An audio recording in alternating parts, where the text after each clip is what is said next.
Hey, Marco, you ready for the totally awesome, coolest show ever? I kind of am. But before we do, me and Pete both met the comic historian guy a year or so ago. We actually had some drinks with him, a little bit of food, a bunch of people.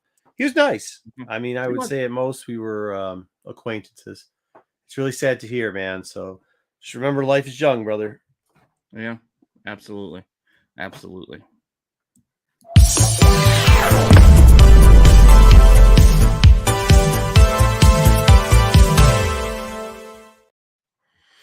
Yeah, I'm the guy. I mean, I can't say too much. I didn't know him that great. Yeah, Maybe we didn't know him well. 68 hours. Seemed like a good dude. Met him when we were out with Dinesh. At times we were joking and around. Ran into him at the con a couple of times, but he had a couple things to say. It was nice. So I don't know. That's unfortunate. It seems like a lot of people having, lately. I guess some people I don't know, but in the comic community, yeah, I think it's kind of how it happens. Though we're all getting older too. All right, Tommy Longbox. Hey, Kakad, thank you for your membership. 22 months. What was that about again? What was Kakad? It was something. I think it was one of the High Republic stories, maybe, or one of the other sound effects. One of the comics. It was from one of the comics. You're doing your all the sound effects. All right, GT Key Comics. Thumbs up. Hi. Thumbs up. Hi. Ed LeBeau, thank you for the algorithm. Catch you on the replay. Okay, Ed. Oh, he's falling asleep. We were on our way. Somebody was late. I'm not going to mention who. Somebody else was digging around their room. So I lost a bag of money. It's okay. You can say it. I lost a bag of money. He lost a bag of money. It's not like a $5 bag of money.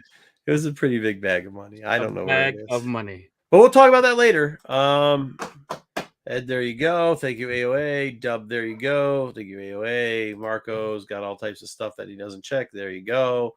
Our overlays are still going to be filled up until next week because I'm not deleting all these G.I. Joe slides just to upload them again. Oh, yeah. We've got another. We're starting to get backed up, which is nice. We have a good log of stuff to do to see if we can get to it. Matthew. Yeah, remember, Jack got some good stuff back. Yeah, Jack too. Yep. Matthew, we got some good stuff ready to go for you. Oh, we have something else that's supposed to happen tonight. If we see this guy, somebody's supposed to show up. I teased it in the IG post. If he comes, we might have a segment brought back. Hey, everyone. Let's have a great show. I got some new stuff for you. Matthew, I've been working overtime now, specifically because of some comments you've made. We got a ton of stuff. There we go, Matthew. He says, thank you. And he says, okay. And then Terry Floyd, you're late for a very important date. You're late.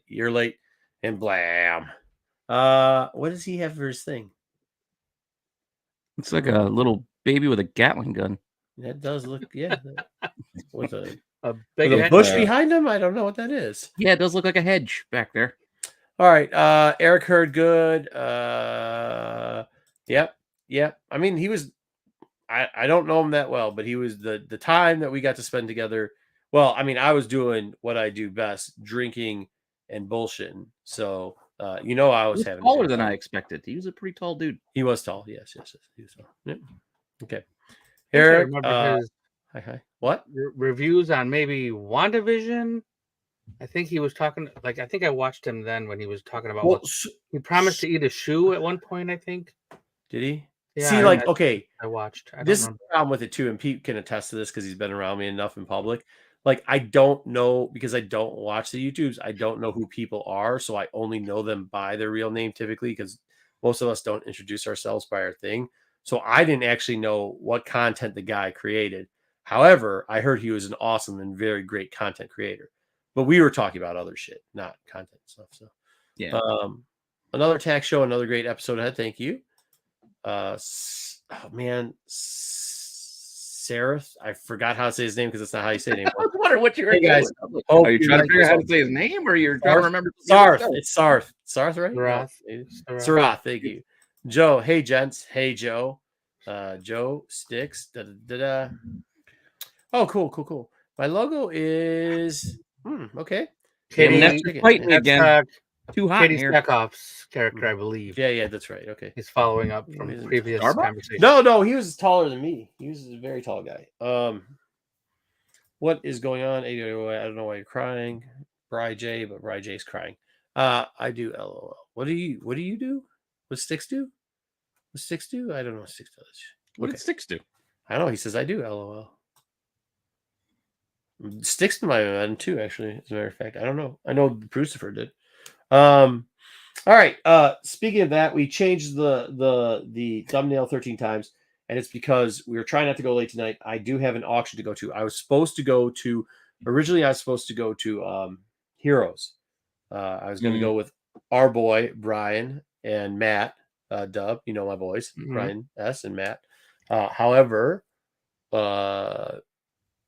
my business is really this is a busy season, and it's really busy for one of my businesses. So maybe next year. If it wasn't Father's Day, I was thinking about it too. But there's also an auction I was planning on going to this week too, and now that has overtaken it. So I will go over some points. That's actually what we're going to be looking at when we do our under the radar pullback. There's a couple books there. I'm also going to explain a couple points, not just on how we're going to look at books this week, but also a couple points going to an auction, maybe things you should have, and just a terminology of how they're going to use it. Bags of money is a great thing to have, and I'm missing one, so I have to find it too, so we won't be on that long. Okay. Yeah, I know. Well, I got all these bank bags that I use, and I can't find one of them. So that we'll do that. But before we do all that, let's get into the news. All right, let me go run the thing.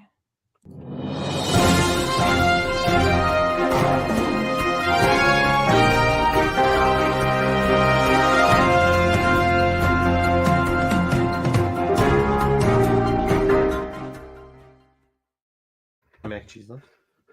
Oh yeah, I gotta do the thing. Right. So we're going right into the box office. I know what this is this week. Bad Boys for Life. Wow, look at you. No. Holy moly. That was the third movie, because Bad Boys for Life would have been a perfect title for the fourth movie, but they used it for the third movie. Okay, Bad Boys. What you gonna do? What you gonna do? They could have used this title, you. Ride or Die, and had a 3, but backwards. For the third one. No, they went Bad Boys for Life for the third one. Ruining it. Well, I mean, sorry, bro. Here we go. Yay! Bad Boys 4. It's number 1 this weekend. It's not bad. Dropping out Garfield to number 2. This isn't even the half of it. The international money that they've got a bunch of bags of money internationally. Oh, sorry. That's okay. No, you're all good. 48.6 million, bringing the worldwide tally to 104. What's notable here is that this is Will Smith's first movie since the slap heard around the world, and apparently nobody cares. They went to go see this movie, and he's doing okay. So we should see more. What all I see is we should see more Will Smith movies, and that's true. He does. Well, hold on now. Properly. Yeah. I think first off, I think this proves one thing that has been proven for a long time. Everybody saying people are canceling people all the time and everything else. It doesn't really happen. It really doesn't. Number 2, I don't think people are over Will Smith being a shitbag because he's a shitbag. But I mean, it is Bad Boys, right? Like, if we stuck him for 3, we gotta stick him for 4. Hey, everybody forgot about Martin Lawrence running out in traffic. Yeah, but I think that's okay. Forget things. But didn't he smack somebody? Didn't he do something too? He had some violence in his, didn't he? I think he's got. I don't know. All I know is Martin's getting old. Yeah, no. Remember, go ask Gina about Martin real quickly. Sorry to bring it up. Go ask Gina about Martin real quickly. You know what I'm talking about. Gene. Yes. You never watched the Martin show? I love the Martin show. Oh, yeah. Yeah, I barely. Not much. I don't remember it. Yeah. The ham. Yeah, Jada is the real one too. Bro, man, just climbing in through fire escape. Yeah, I mean, Will Smith is out of pocket for what he did. He owes some people an apology. Plus, I don't know. I do want to check this out. I just, I'm not in a rush to see it. But yeah, I will watch it. Come on, dude. After Bad Boy 2, you're not watching any of these in the movie theater, right? I don't even know if I saw Bad Boys 2 in the theater. I was just saying that to be nice. I know, but I did see Bad Boys in the theater. But no, wait a minute. What? No, you want to know why? Because who? Once again, who's Martin Lawrence's sister? in the movie in Bad Boys? in the was series. it Gabriel Union? It wasn't. Yes, I think it is Gabrielle Union. Yeah, well, I there's think. a reason why I watched 1 and 2 in the theaters then. And then 3, didn't she marry? I don't think she was Wade in or 1 something? though. I think she showed up in 2. I don't know about 3.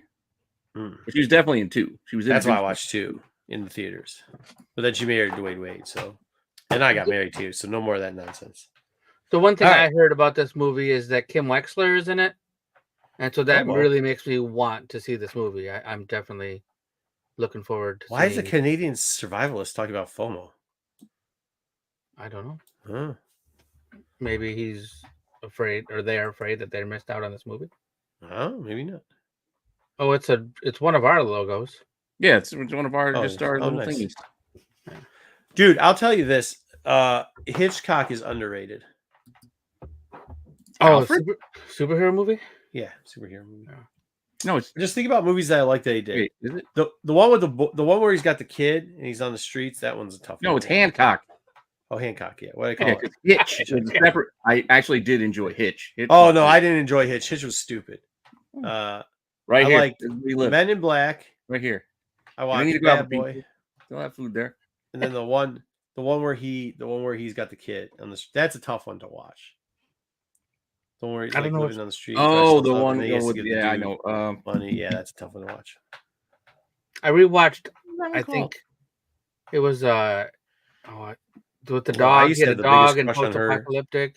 Damien, called? Oh, I am. I'm Legend. Is that one? Oh, I liked I Am Legend. Yeah. No, that was I Am Legend. That's not him with in I Am Michael B. Legend. Jordan. Yeah, the remake of the Omega Man. Yeah, that is No, I him. don't. No. With the I'm- aliens, the huddled No. aliens. That wasn't I Am Legend, was it? No, No, there's the I one where Legend was- the they're whole technically world's supposed to be gone. vampires. No, but yeah, they vampire. turned them into like zombie people. Zombie vampires. Yeah, I saw that one recently. Yeah. But then he made the movie with his kid After Earth, I think. That's no, I Oh, never. yeah. I would waste my time. Pursuit of Happiness. Thank you. That was the name of the movie. That was it. Yep.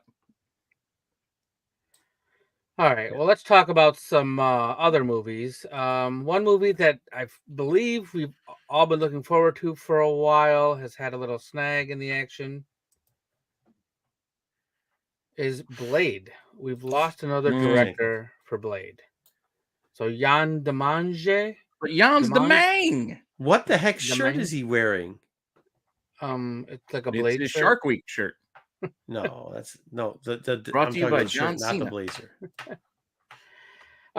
So No, the blazer looks like that's corduroy. Is that corduroy? What is this guy? That looks ribbed for her pleasure. What is this guy? he's These French. people don't- What do you want? He's Oh, French so he and- also yeah. smells bad. Okay, You don't know yeah, that that. makes sense. You Get don't rid know of that. him. Wawa He's heavily PP. perfumed. Yeah, he I guess back this to happened a England. little while ago, and he the departure described as amicable, so everybody's okay with it. But they want to take their time with this movie anyway. We've heard a lot of that kind of stuff. Yeah, That was what I was these are laughing both. at. These are both good. These are both good comments. So this guy Eric Pearson, who does a lot of Marvel projects already, is working on the latest draft still, and it still has a release date of November 7th, 2025. Oh well, I mean, at least if It's a they year and we a got half some away, time. so Yeah. We first heard of this movie back in 2019 Can I ask when you a Kevin question about this? Feige put a hat on Mahershala Ali. Go ahead. that's true. Yeah. It's So- been a while. Part of the writers' strike was that they actually had to have a significant amount of members in the writers' room, right? That was part of it. Do you remember that? I do remember that, yeah. Do you think that's why Something. it's easy? Do you think that's why we can still get rid of like the main writer and still have these things proceed at the pace they're supposed to be proceeding at? Because they still have a whole writer's room of People people. got who like pick 3 or black- 4 guys in there until they get fired or moved around, Well, this was the director, so I mean, it's a Oh, little- director? Who gives a shit? Yeah. Director can direct Well, these nuts. Kind of an important job. It's kind of important. I think a No, lot of is it it? does have to do with the writer's strike. Things people get shuffled around, Mhm. agreed to other projects, things like that. We don't know what the reason was for this one, but it could be Granted, something. I have along- no idea who this director is, so Yeah. I can't speak to his portfolio of work. But- Dude, if you show up wearing a Shark Week shirt and a corduroy blazer, I think maybe they accidentally locked him out and thought he was just somebody trying to. I just thought he was in the UFC. He does have a thick neck. He got All like, right. he got like a UFC fighter look to him, doesn't he? Mhm. I ain't messing with Jan. Yeah, I'm not gonna mess with him either. All right, let's talk about some other news and movies. Sony has purchased Alamo Drafthouse Cinema. Is that what So it looks like? that's what one of them looks like. I guess there's multiple. There. Never heard of it. So I've heard of it. yeah, Alamo's it's like you can like have drinks there, you can watch movies, you can eat food, lots of things. It's not just like a traditional movie theater. Yeah, they've but also for like done things like exclusives and Mondo posters and special things. Yeah, for like 70 years they couldn't this wasn't allowed. Like studios could not own theaters. It was separated by a 1948 US Supreme Court decision. And now as of like 2020 that law was yeah, they do. You ain't lying. But anyway, so they're now allowed to do it. So Sony is trying it out. Amazon owns a theater, Netflix owns a theater or multiple theaters just so they can show their movies in the theater.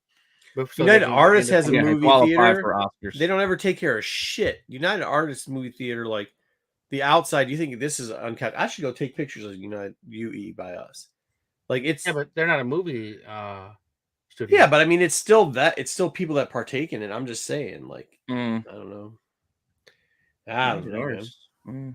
Yeah, I thought I had read that Alamo was owned by was it Mondo or Funko? Didn't the Funko company own Alamo? It bought somebody. Yeah, they and bought Mondo. They Mondo. bought it a while ago. They bought Mondo for sure. And I thought Mondo and Alamo had been by the same company for a while, but whatever it is, Sony now owns Alamo Drafthouse and all of their locations. Alamo, these nuts. Let's go. So there you go. We can play our PlayStation inside. Yeah. South Park, Bigger, Longer, and Uncut is coming back to theaters. 25-year anniversary. Holy shit, it's been 25 years? I never watched it, but I mean, I just remember all the commercials and the hoopla about the commercials. Oh, this movie was fantastic. I've seen it a bunch of times, but I would watch it. I don't like. I've never watched much of the South Park thing. Oh, I'm a fan. I mean, up until I've been not a big surprise. Yeah, I don't know, like middle of season 15 or so. Yeah, Matthew, they have some of those. Yeah, that's not a ton. I mean, a lot of like theaters in like Brooklyn and in New York will do that kind of thing. What's 25 years to a 90-year-old though? Sticks. Whatever. It's still a good chunk. Just saying. Yeah, this was a fantastic movie, and if you haven't seen it, you should see it because this came out like it was pretty early. What is it about? Seasons in. It's about the V chip. If you remember what the V chip was. What's the V chip? To like stop kids from watching bad stuff on television. So the TVs are supposed to have V chips in them to filter out the bad content, and then. Yeah, because didn't we also go to war with Canada? We blame Canada, right? So the Canada war started because. I'm down. If we're fighting Canada, I'm down. I'm in. No Canadian bacon, but Canadian bacon's dope. But I'm all in. We won, of course. We had a won. Viva la Resistance. This was so good. Big Bang Theory is good. And had the devil. I think the devil was in this too. Right? CBS's finest programming. Saddam Hussein. Yeah. Oh yeah. Barbara Streisand. The ultimate villain. No, but what year is it? It's 24. Yeah. Yeah. I mean, there's just like, I mean, it wasn't that I just wasn't spending much time at all in movie theaters at that point. Yeah. Not even for Phantom Menace. Yeah, I mean, it's hard to remember a lot of stuff during those years, but doing a lot of. I remember camping out for my Phantom Menace tickets. Still doing a lot of things. Yeah, I went to Phantom Menace at midnight. I lived across the street from a strip club at that era right there, so you can imagine where my life was at that point. We'll just blame Canada. Home. Yeah. Bazookies. Actually, yeah, but he knows what it is. Yeah, I know what that is. Yeah, downtown during the Kwame years. Yeah. Oh man. All right. Shit.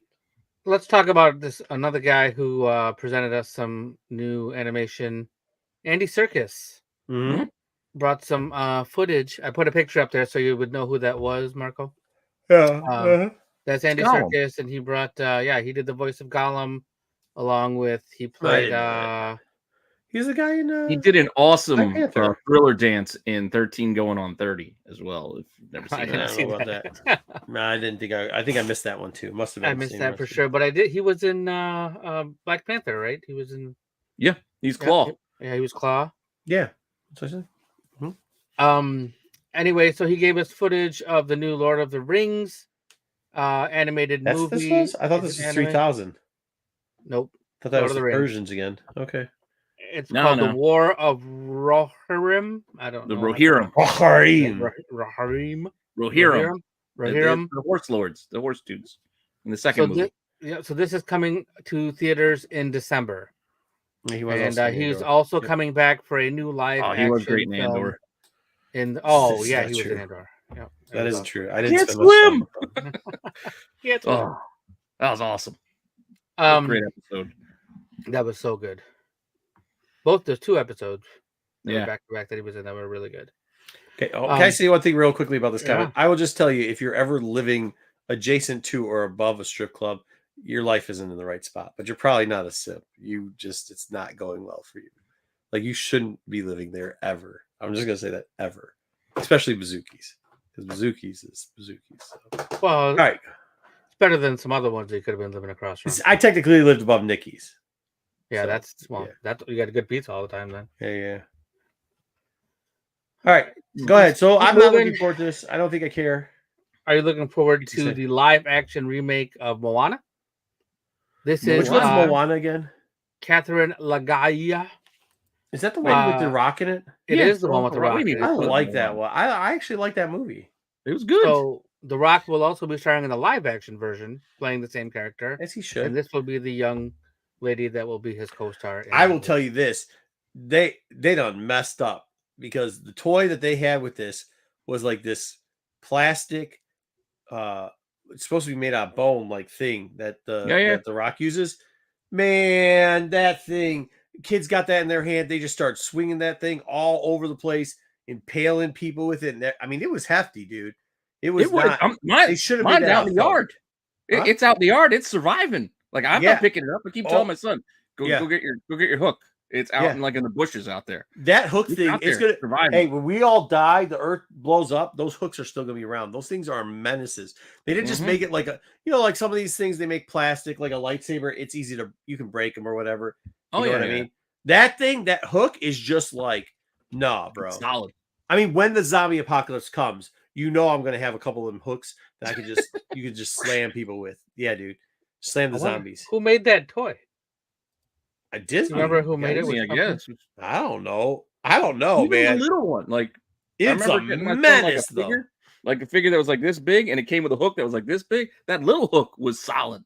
Yeah. That little hook. The one that I'm talking about, the one that's this big. Oh, I know. That's the one that's in my yard. It's the big one. I threw it out of our house. We keep it. It's like a foot and a half tall. That one, or is it bigger? Yeah, it's probably about a foot and a half tall. Yeah. So that was Jack Specific that made it. Well, dude, it was dirt cheap, and every kid got one, and they just started beating the shit out of stuff because they didn't know. They were just thankfully, it's not sharp. Otherwise, it really. Oh, if it game over if it was sharp. Thankfully, it's blooded, but it can still do some damage. Who's this young lady though? She will be playing the She'll play Moana. Main character of Moana cool. in the live action. I thought y'all. How old do you think Moana is in the TV show? Well, like 8? What? No, I don't know. No, I was gonna say she's like a teenager. I would have. Oh, okay, fair enough. Okay. So there's an animated sequel coming that The Rock is in, and then they're making a live action version, which is this. But the live action is just going to be a musical, right? It's going to be the same as the first, like movie. the other movies Yeah, they make. remake. Art musical. They sing some songs. They do the thing. Yeah, I'm good. I'm good. All right, cool. I'm good. And then speaking of animated things, remake, here is the Watchmen. We heard about this like a year ago, but they're now making an animated movie, and now we know they will be in 2 parts. Are they also going to have a sex scene set to Hallelujah? Are they also going to have a Donkler Kong just hanging out all day long? They might. Well, the comic did. It's a leap forward for DC cinematic animation. So why are we redoing this? Why? I like the new stuff they were doing. I don't know because he did a pretty straight adaptation for the most part. Yeah. I mean, apart from switching it to the space monster. Yeah, he did a good job. I thought all of them. I think all the Watchmen stuff has been good, but just give us more new stuff. Oh, the show was really good. I haven't watched the show yet. I watched the movie again the just show was recently. good, so. bro. Yeah, the show was good. The show was good, and then I will everybody watch it. started. Dude, that was funny because everybody started looking up Tulsa after that too, because they had no. Mhm. I mean, that's just how they should teach history nowadays. It's just Yeah, like we'll just make a show Put it about in the it. movie. make People show, watch it. put it in there. Yeah, Put superheroes in it, and then put superhero. Yep. I mean, that's why people are going to watch the presidential elections because of the boys, apparently, because I think they're going to have Homelander run for president or some shit. God. All right, let's talk about some streaming news. What we got? So, something that's near and dear to all of us, I believe, is the Shogun. Yes. We got some talk from the creators, and basically they said they're going to stray away from the actual books, although try to stick to the heart of what James Calvo was trying to do. So Justin Marks and Rachel Kondo are actually married, which I didn't know until today. But they've been plotting ahead for season 2 and 3. They've been in Japan to research places, and they're working with Clavel's estate. Okay. And they know what they want to do for season 3. They already have a story kind of mapped out. Clavel, sorry. And then but they don't know exactly what they're doing for season 2 to get there. But they said what they do know is going to be pretty dark. Yeah, it's going to be fucking Empire is what it's going to be. That's what yeah. you do. This is the middle one. You got to do Empire Strikes Back. Yeah, right, exactly. So Empire. Well, a lot. I mean, what you gonna do? Well, where they stop too, like a lot of people have to. I would like to address something very quickly. If I call somebody Danish and they're Danish, please don't try to correct me and say they're not Danish. And if you don't know the history of England and how the Danes did to some certain people, and if you're going to fly a Danish flag, and if you're going to be employed by Danish people, and you're going to have all that stuff, and by the way, they didn't used to have but he was from England. passports and everything else. It don't matter. The area is from the Danes took the whole place over any damn way, and the French took the rest of the place over. So he's not English. Actually, none of the people, the majority of the people in England aren't from England. We know this, right? Because the major families from England were inbreds from other countries. Okay, so let's do that. By the way, at that point, what I'm just saying is you didn't switch citizenship, right? But the guy lived in Danish land. He got employed by the Danish. I thought people. he lived in England. He lived in England. And he got employed by the. No. He moved out there and then got employed because that's how you get employed. When he was explaining to what's her name, he was saying that he was talking all about London. He wasn't talking about being in Amsterdam. I don't care about that. So you visit someplace and talk about it too. He's still not visit. That was his home. That was his home. He lived. It's not where he lived before he got on the boat. That's what he said. I don't care what he said. That's not where he lived. The real guy, it's not where he lived before he got on the boat. That's all I'm saying. That's all I'm saying. Yes. Good evening. Danish yes. land. Good evening. Let's get some bear claws while we're at it. The character is loosely based on William Adams, who's the first Englishman to visit Japan. I was actually talking about like Dane land, like when the Danes came down. Talking about Dane raped Cook? and pillaged. Well, what I saw in the show, he said he was from England, so I'm going with that. He's not from England. Boo. That's what he said. That's what I he don't said. care what he said. Well, if it's in the show, that's what he said. Good day, sir. Good day. Well, if you don't care about facts, then no You problem. keep saying good day. That don't change the fact that good day. We all know what we heard. Yeah, that's what he said. Yeah. Where did he live? Who hired him? What flag was he under? Doesn't matter. Well, he said he lived in England. He said he lived in Go London. whatever under No, he said that's where he was born England. was in London, which I don't even think he was born in London. He said it's from England and he had family there. Yeah, he has family there, sure. In England. I got family in his kids in Australia right now. It doesn't make me Australian. Are your kids in Australia? Well, I mean, he's a terrible dad anyways. He never went and saw his kids. Live in America. Hold on. You can't use the kid thing because guess what? He lived in Japan for the rest of his life. He didn't give a shit about them kids. I don't know where he lived the rest of his life. Oh my God. Well, you're gonna see it in part 3. Well, maybe we will.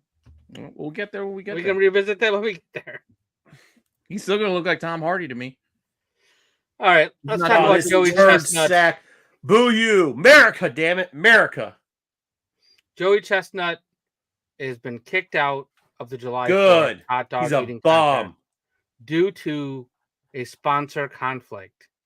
So this Joey Chestnut signed. Move this man! Now He signed sponsored a by deal- Sabrett's. Impossible Foods. So like Oh, not and even that real Impossible meat food hot stuff dogs. tastes like shit. Yeah, well, It's you so tried it? bad. I'm not saying that. And by the way, I'm not against eating non-meat products, but like the Impossible stuff, that tastes like the I've the got shit. no. Here's the thing. I've got no problem with vegetables. Yeah, that's Don't it try right to there. make If them I, meat. Yeah. if I want to eat non-meat products, I will eat a vegetable. You know what it is? Or It's fruit. like the sludge off of a trash truck. You gotta trick me Because to it's eat like my a vegetables gelatin anymore. sludge that they over season that just tastes like a meal for pigs. It's horrible. Boo this guy. Thanks, Matt. I appreciate it. This guy's soft anyways. So Bring Major League Kobayashi back. eating, and it America. was He Nathan's took- famous. Well, yeah, America. He took out Kobayashi. Bring Kobayashi. No, Kick this his is Spenny ass. Kobayashi. Bring Kobayashi back. He destroyed him. Yeah, just for the communist, that record, too. Nathan is the one that fun show. sponsors this contest, and they are not happy with him presiding. So, if you want Kobayashi back, you can watch him Kobayashi, versus Joey Chestnut Kobayashi. on the Netflix live streamed Unfinished Beef. They will be doing their own hot dog eating contest, not including Nathan's, on Labor Day, which is September 2nd. Yeah. So- And they're gonna Chestnut- ban those Hey, water Chestnut cups. can eat these nuts. There you go. That's what I want to see. I want to see them ban those cups of water.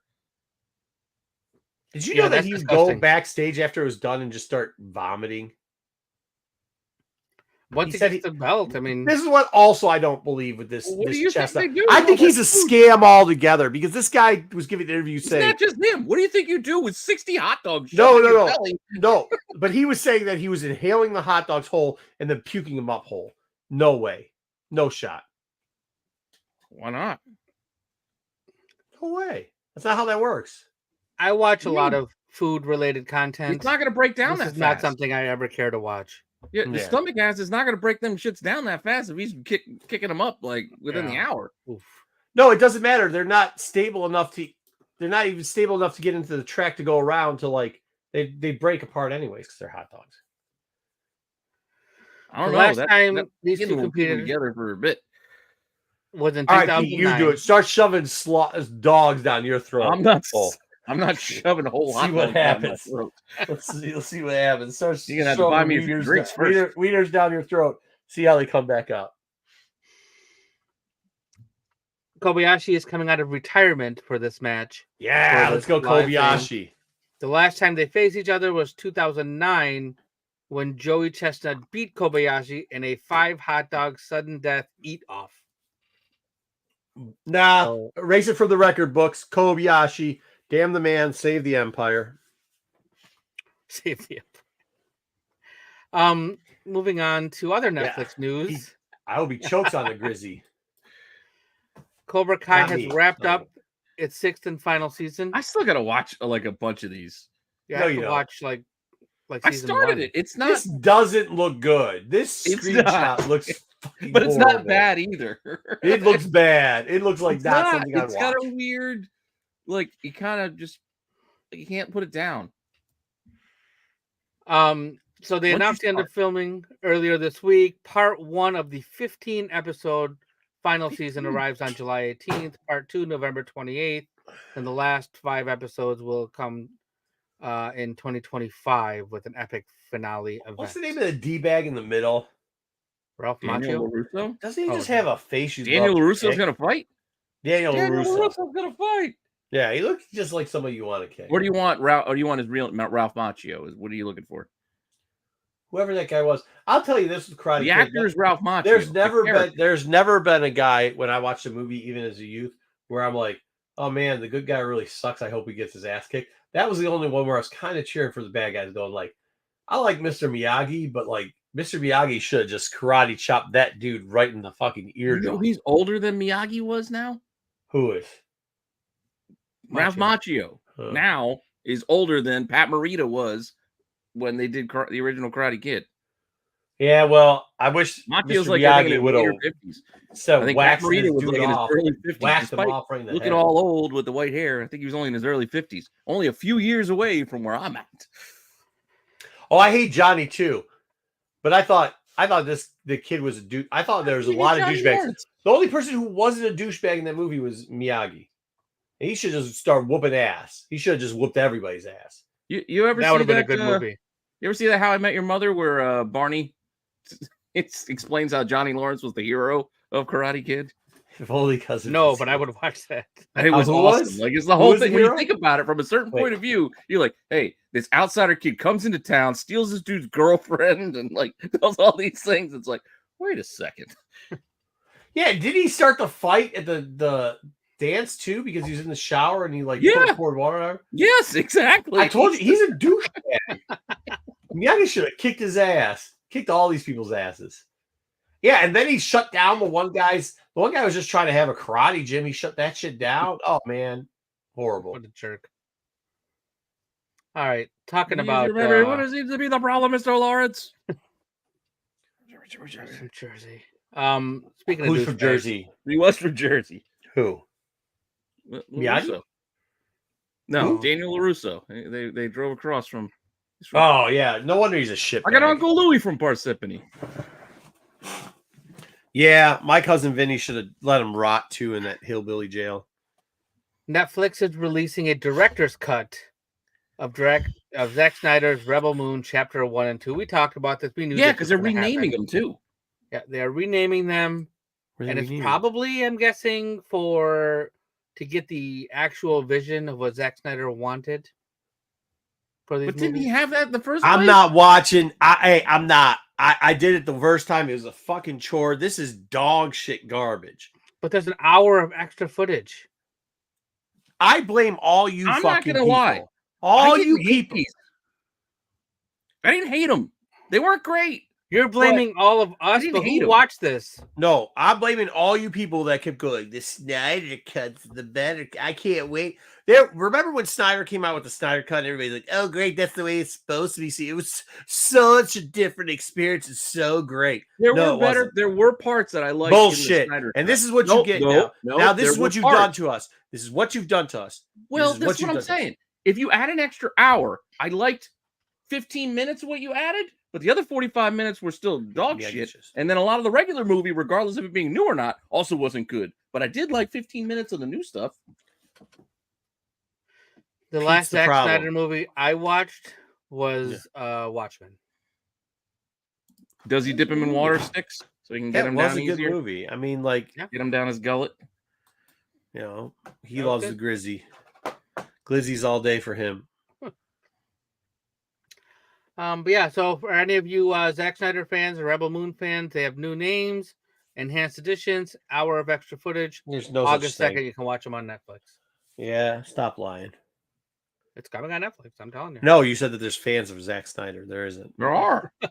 Not, I don't know how many there are, but There's at least one there out are some, and they are whizzes with computers.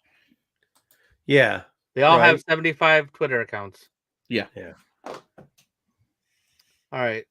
We talked about The Boys earlier, and they We are going had to be some ending. good bits, but overall, that Justice League movie was. Why is that dude wearing an Eric B. and Rakim shirt? Because Eric Because B. he and likes Rakim them? awesome. Yeah. I agree. They're awesome, but when does this take place? I don't know. But they're at a con, so.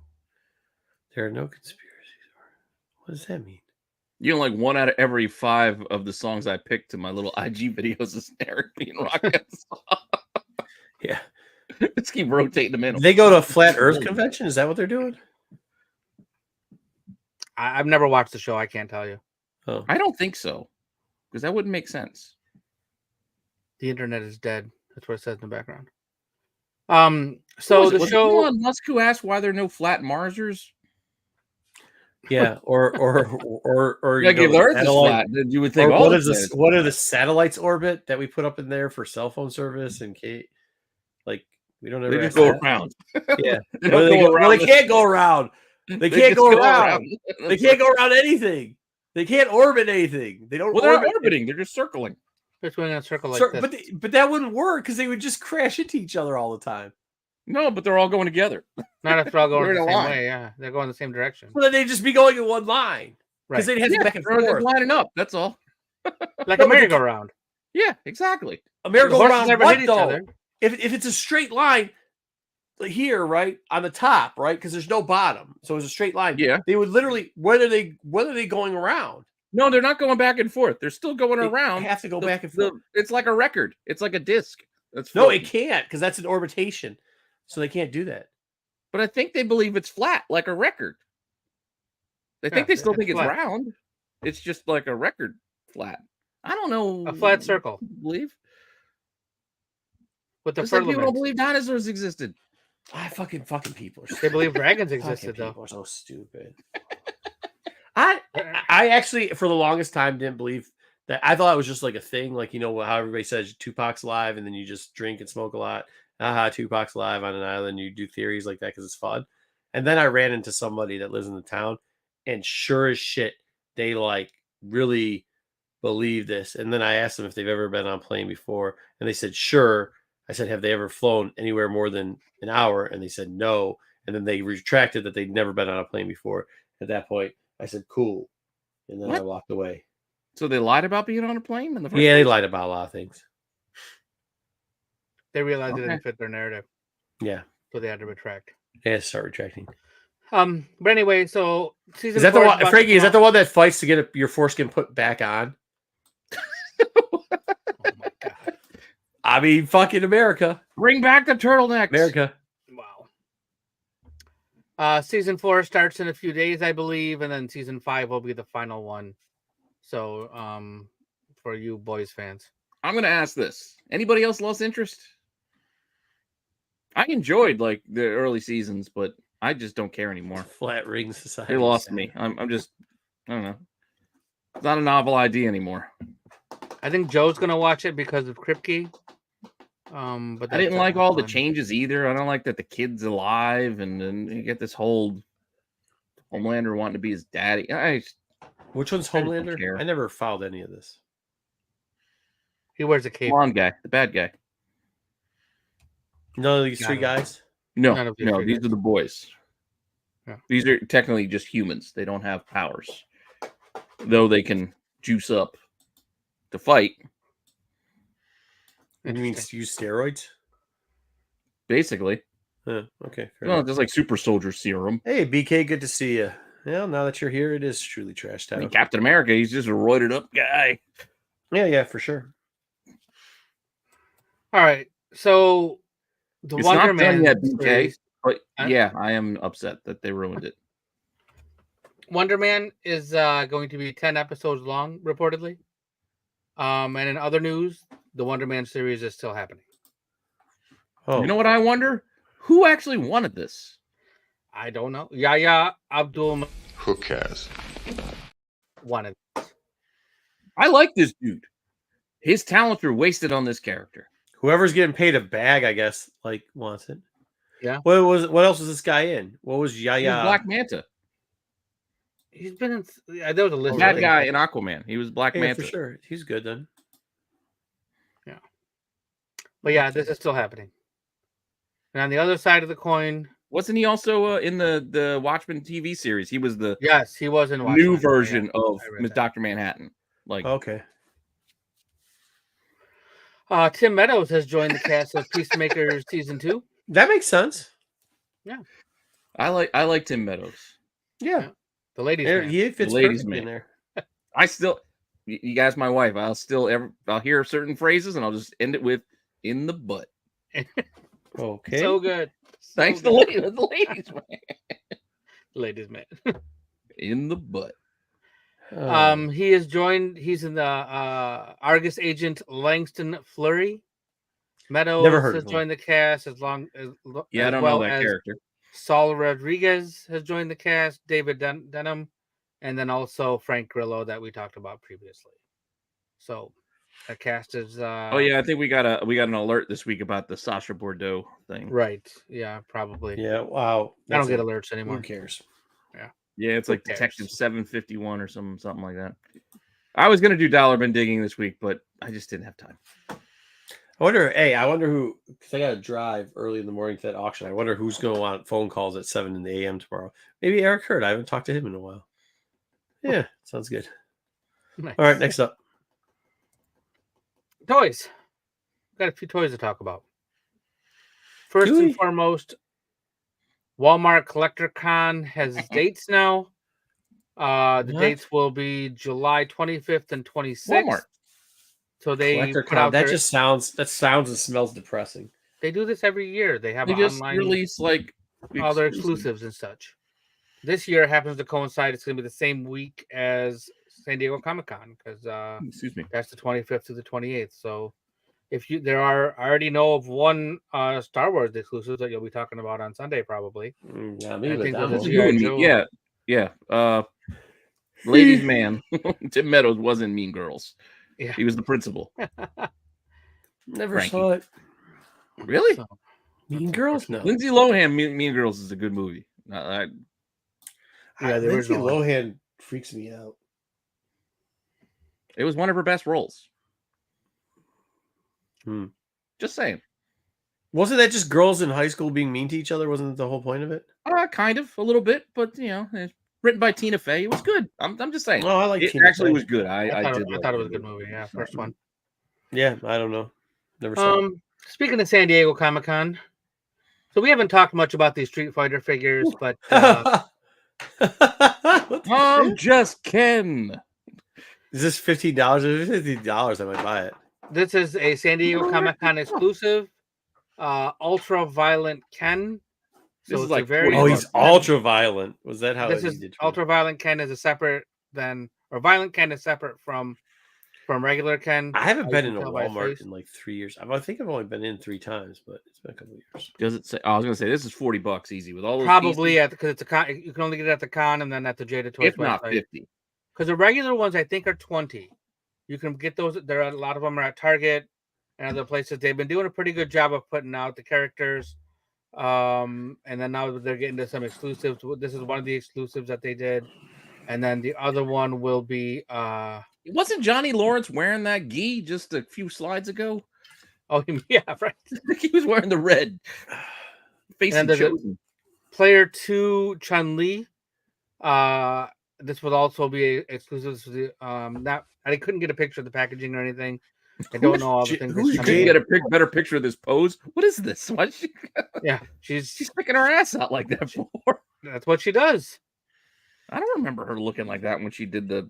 She thing. did it. This is what the It was purrs. sideways. This is how the purrs want it. So So this is going to be a deluxe one as well. San Diego Comic-Con exclusive. She comes with a bunch of stuff, 3 sets of hands, her effects and kicking, and a laughing head sculpt as well. So these will probably be around $40, I'm guessing. And then, like I said, the regular ones are out. If you just want the regular figures, you can get those $20 a piece. I know. Well, I also want her in blue, like this. yeah, blue. exclusive. Yeah, The she should normal be one is blue. blue. Yeah, that's what I want. I No, want but that. they should just keep her in blue the whole time. Well, they got to make the player 2 versions and the other alternate Yeah, show who wants the player versions. 2 version. The completist. I get now player 2 as in the second player. So if you play her Right. one blue one, Yeah, If no, I get both it, of but you you are want- Chun-Li, then both of them can't be blue. Then you won't know who's who. I don't know. That's Like you want the blue version of Blanca? Nobody wants that. They want the green one. Some people do. Dislike. Weirdos. Okay, yeah, weirdos. Exactly, I agree with weirdos. There are also completists out there. That's tasty. Jeez. Super 7 has announced a Wave 11 of Thundercats. I So don't you want to remember. talk about Wait, You don't need who any the of this. fuck? C-list figures under the which- radar? Robear figures? Bill? I don't know. Yeah, you don't remember the any of bear? these people. Robear Bill? No. Yeah, but there's like 3 of these bears. Why are they only giving you one? They're gonna really That might- stretch this shit out so you can just color variation these bears. Excuse me. I don't know. No, I don't the know. bears were out the first time. There's 3 bears. $55 each. Get the fuck out of here. Yeah. The Ultimates are always $55 each. Super 7 can super Yeah. suck it. Well, they've gotten to Wave 11. Like they're really running thin on characters they can use. Right. I mean, what else can they I don't know make? if you remember, there weren't that many Thundercats to go around. You watch that intro. Isn't there only like 4 Thundercats? I think there's like 6 or Alright, maybe lucky number 7. You count both 4, Kit and Cat. 5, 6. Yeah, you got Lino, you got Tigra, you got Chitara, Panthro, and you got 2 kids. That's 6. And if you 6. add, what is it, the old dude Jadar or whatever the hell his name was, you get up to 7. That's it. Then you go to the bad guy. What about Mumra? Yeah, that's what I mean. Then you got to go to the bad guy side of things. Oh yeah. All right, move along. Move along. If you're ordering this, you got problems. Yeah, at that point, Why, wait I need 11. Thundercats. Who wants Thundercats? Thundercats. Calica. Yeah. On 24th of August in West Mifflin, Pennsylvania, there will be an Eddie P. Comic-Con. So it's the family of the late Ed Pisker will be hosting this con in his honor. There'll be a whole bunch of guests, people that work with him. So if you are a fan of his work, you can go check. And if you're in the West Mifflin, not Dunder Mifflin, but West Mifflin, Pennsylvania, you can go check out this con. There's still tables available if you wanted to set up. I feel like it's on the it's on the Pittsburgh Wait, side. go back. Who's that? Too go far. Back. Go back to that. I was trying to read the names. Sorry. Could have just read them like right there. Okay. All right, cool. Fair enough. Good. I think it's too far for me, but yeah, just outside Pittsburgh. Just out, yeah, Joe says yeah, Pittsburgh. Yeah, it's too far. That's the other side of the state. Where was it? Where is it at? West Mifflin, Pennsylvania. Okay. Yeah, I'm on the Philly side, so. Yeah. So, Marvel and Alien are going to have some crossover covers for you Alien fans and Marvel. Well, they're getting fans. a mini-series, right? Yeah, so, yeah, and then you're going to get every title is going to have the Alien cover as well. This is just a small example of some of the covers you will be getting. So, an Alien versus the Phoenix, because that makes a lot of sense. Looks like BK was looking up stuff on the internet again. These could be short-worthy if I see some good ones. I don't know if I love these yet. I didn't see any that I really cared for that much, so wow. Yeah, I mean, I don't know. Aliens, the first couple movies are good, I guess. I'm looking forward to Romulus. You want a crossover between Aliens and Marvel? I don't know. No. Well, they're doing it. But I mean, okay. Well, regardless of I want it, they get. There's apparently a guy that just shoves grizzlies down his throat and then throws them back up. Don't mean I'm going to do it. True, but I'll probably watch him do it. Yeah, I'm not going to do that either. I might not do it myself, but I'll watch him do it. I'm not going to watch either one of them do any of that. Oh no, I'm not going to buy. I think I saw like some of it one time. I'll sit here and watch Bear Grylls eat scorpions and snakes. Yeah, but you will never finish watching The Witcher. So living in the desert for a day or two, I'm not going to do it. Sandman. You're going to go finish watching Sandman either. Don't worry, people will eventually, after we get through this, get to the auction part stuff. I'll finish. All right, let's talk about Deathlock. I'll finish before season 2. Deathlock 50th anniversary special #1 coming to stores this fall. Here are 3 of the covers that. Why are her eyes all wonky? Because she's her right eye's bigger than her left eye. Man, that's all. That's like some shit that I draw. She's enamored by Deathlock. I like. And you got Creeper in the background with the stash, the mustache. I can't wait till we get cybernetic parts. I'm down for the call outs, bro. Yeah, but yours will get taken over by Spawn. No, they won't. Shut up. We talking about Rat City all of a sudden?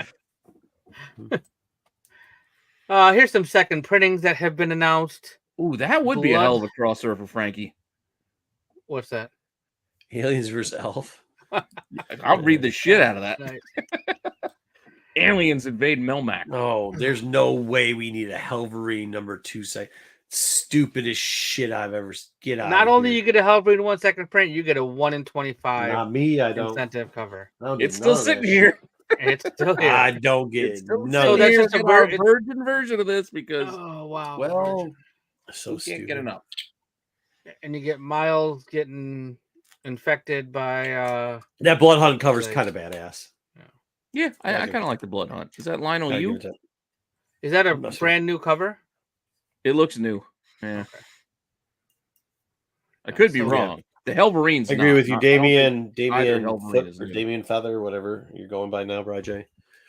So normally I put in who the artist was, and this week I was kind of pressed, so I didn't. BK, I'm not banned. Why would I be banned from the west side of Pennsylvania? I just don't go because that shit's far. I got people out there. Pennsylvania's a wide ass state. Dude, hey, don't talk to BK. The guy never goes anywhere except for that one time he was at the Comic-Con that we found him creeping. Mom finally let him out of his house. When my grandparents, my Lolo and Lola, used to live in Indianapolis, driving through Pennsylvania was the longest stretch of that drive. Ohio sucked too. Damn, we got rid Pennsylvania of that. was a rough ride, just going through down across the turnpike. Whew. I knew one guy from Pennsylvania that was cool, and now he doesn't even live in Pennsylvania anymore. Look at BK. Look at BK. Look at BK there. BK talking about places you're banned. Yeah, you're BK. All right, some other second printings announced. Here is Ultimate Spider-Man number 4, along with its 1 in 25 variant. Yay! Is anybody reading this? Hey, remember? Hold on. Can we just give it to me right? Remember when every toy said this was the greatest thing since sliced bread? Marco's an asshole. He doesn't know what he's talking about. Everybody loves this. This is the greatest series of all time. Yeah, who's reading this bullshit now? I didn't say it was the greatest. Not you. I'm not saying I am you. reading it. Pete, I'm not saying you. I'm saying there was a lot of fucking people talking a lot of shit. And you know what I hear now? Crickets? Oh, yeah, that shit's crickets. I hear crickets. That's what I hear. Well, because for some reason they gave us so I was right. A sixth printing. What do we need a sixth printing of number 1? I don't know. All I'm saying Who is the hell didn't read this? They wanted to read it by now. That's what I'm saying. That's what I was saying. I don't know. But still, tell me when I'm wrong, bad, please. But I'll admit, it's not great. It's not setting the world on fire anymore. Wasn't ever setting the fucking world on fire. All right. No, it was an interesting concept. Spider-Man number 5. You had my attention. Also getting a second print. And a second print 1 in 20. Waste of fucking trees. Waste of fucking trees. I don't care for either of these covers. Then again, I didn't buy any of these, so. I mean, I'd rather continue to read this than them keep just making it. What else can we do to Spider-Man? Well, let's make him a. That's a whole. Let's make him a jazz dancer. Let's have a jazz dancer Spider-Man. Hey, all right, what else? Just because you don't have shit in your left hand doesn't mean you take a shit into your right hand. Like that doesn't just don't poop in your hands. Well, there is that. You don't need either pile of shit. Don't. Oh, I don't. I got a pile of shit in my right hand. To be fair, I wish they would spend more time worrying about what the regular Amazing Spider-Man title was being written like, because I was hoping it was going to. I mean, it's better than Gang War, but shit, that's a low bar. A tie between A and C. It's still not good. What is BK talking about? BK, you're in the wrong chat. Stop watching multiple shows and chat and typing into the wrong chat, BK. Well, stop commenting on the wrong chat. Yeah, just stop commenting on the wrong chat. You can watch multiple shows, I guess. I don't care. Yeah. And what are you talking about? He's talking about you. A and C? A tie between A and C? Oh, I was talking about you will suffer for that pick. Well, I don't for what pick? This is BK pick. The BK pick? Well, that's what I'm Hey, I didn't take the picture, dude. It wasn't me who took it. Was that the end of news? That was the end of news, yeah. It's not my fault. I didn't take this picture, dude. This picture was taken, and then we saw it. Where the heck would it go? This is this picture makes my day every day. Dub under the bus. You just throw a dub under the bus like that. Did Dub I took that pic, yeah, but I didn't. The picture. I was taking a pic of you and Tony. I don't know if people creeping on you in there. I remembered that was I mean that. Oh, there he goes again. I didn't do that, but that's sweet. Yeah, I just didn't. I mean, I don't know, man. I don't remember. I keep forgetting to take pics. I was hanging out with the guy, Wookiee Fanatic, sweet dude, watches the Sunday show all the time. And then afterwards, I was like, shit, man. I should just have a checklist of stuff to do. Whatever. All right, Pete, let's get into it. What are we doing now? We're going to do our reviews. All right, let me get to our reviews, and then we'll get into the whole thing with the... Sounds good.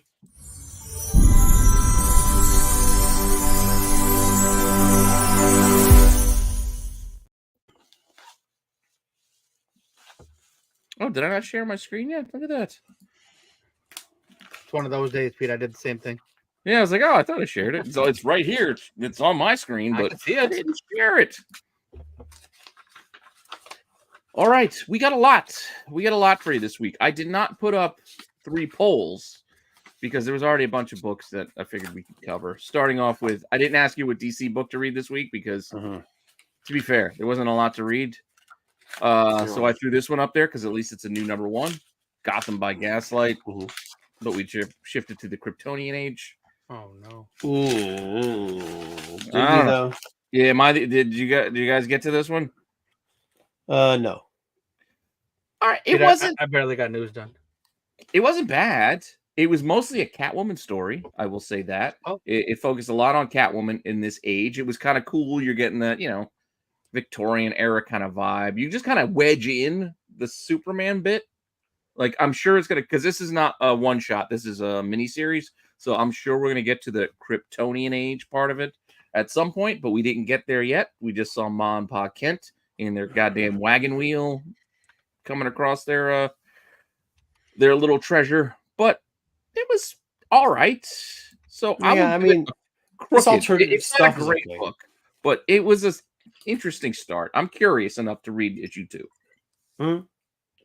I just kind of think like all this stuff where they're doing the alternative timeline, like restory for different like genre things, is okay. It's the same story and a different thing. At least it's better than what they're normally writing. Well, that's all it is. Is they're not retelling. But this book's expensive. Story. I mean, apart from the Superman story a bit, but yeah, I mean, Batman's Batman. That's all. We got Catwoman. It's not a rum bottle. It's bourbon. Yeah. Were you talking about bourbon? I was gonna make a bourbon drink. But No, he said this. I'm not drinking out of. I don't drink around. It's bourbon. This is Old Forester. All right. Well, that was our first book. That was the DC pick because I thought about putting in a poll, but I wanted to check this one out, so I put that one there. Meanwhile, I did put up a Marvel poll, and the book you guys selected, to my surprise, was an Ultimate X-Men 4, which is kind of my final shot at giving that book a chance because I'm not loving it yet. Yeah, it's a mediocre book. And I think I also had the X-Men Jubilee book in there and something else, but you guys picked that yet. Scarlet Witch, number 1. Dude, when did Scarlet Witch start getting a tan? Apparently in this book, because she was tanned up. Ooh, she is Braun Breaker. Orange, almost orangey tan. Yeah, she had the Braun Breaker. She had a Pete Dunne hue to her. What's her name for DC that's in the Starfire. Yeah, she's almost Starfire. Yeah. I'll tell you this, the book wasn't bad, man. It was all right. It had didn't you get like a Buffy kind of vibe out of it? I don't know. I thought it was cool because it was. I mean, I could see me reading. I got like they're trying to set up. Not to say she's a young character, but like they're getting. She's got a Scooby crew. So that was Dorsey from the Thor, right? Yeah, and that was weird too. I know the Darcy character was introduced in Scarlet Witch already, but her like partnering up with her is a weird thing for me to accept because I haven't read all the books, so it was an odd change. And then you mix in that whoever the other dude they hired. I can't remember what the hell his name was. Extra dude. It felt like a Scooby Gang. That's all. Was it Jimmy? Was it Jimmy? What's his name? No, he had like a weird name. It felt young and fresh, I guess, is what I'm saying. So I don't have a problem with it. It wasn't terrible. No, better than a lot of shit. But I'm still gonna crooked it. I'm personally giving it a crooked. Fair enough. I give it a thumbs up though. I'm down. I didn't love it. Yeah, but I thought it was different, so I was okay with it. So. Yeah, I mean, I was not interested in the Her and Quicksilver book, so I didn't read that. So I don't know if that's why I felt a little behind. What was the girl's name? Darcy, right? Yeah, Darcy Lewis. Yeah, I don't know what Joe's saying. Who you said Dorsey? Oh, sorry, Darcy. Did you say Dorsey? You did. Whatever. Who the chick with the jugs from Two Broke Girls. Who did this cover? This is a Dodderman, I think. Okay, yeah, that makes sense. The inside but there's a lot of really good covers on here. Yeah, there was a Frizzen cover too, right? There's a Frizzen, but that's not the best one. The best one is the I can't remember the artist's name because it's a newer name. It's like Tran or something. They Tran could Ho? Korean name possibly. It's like it's a Scarlet Witch, and there's like planets down below. Gorgeous. Oh yeah, Tran Nguyen. Yes, that's it. Yeah, I see it now. All right, what's next? That was my favorite. Up next, I figured we have to keep up because I'm keeping up with this event for the summer. I figured You got we'd it. read Blood Hunt #3. And it was all right. Not a lot happened. They kind of Mid-tier book. they kind of put everybody to it was kind of that middle book where like, all right, everybody, we're gonna run the play. So everybody, let's get together. We're gonna plan out what we're gonna do. You, A crew, you're going here. B crew, you're going there. C crew, you're going here. That's really all that happened. I'm not really. See, so here's the thing. I'm still in on the series though. So like the book I wasn't am the too. best. Still in on the series. But if we get another book like this, then maybe. So I'm still giving it a thumbs up. But like, it's starting to waver. Yeah, exactly. I'm gonna leave it full, but I will Yeah. admit it's on its own. Like this is like I Shit, said, we it's read a the lot of book that Marvel just this kind of week. sets We read things a up. lot of Marvel this week. Like they needed a little bit more in this to make this worthwhile. I think we should read Scarlet Witch too. Also, I think that's gonna be a good thing. Well, we can when it comes. Yeah. All right. What's up? I got another Marvel book because I knew we weren't going to put this up for vote because I think we had it up for vote last week and it didn't come out.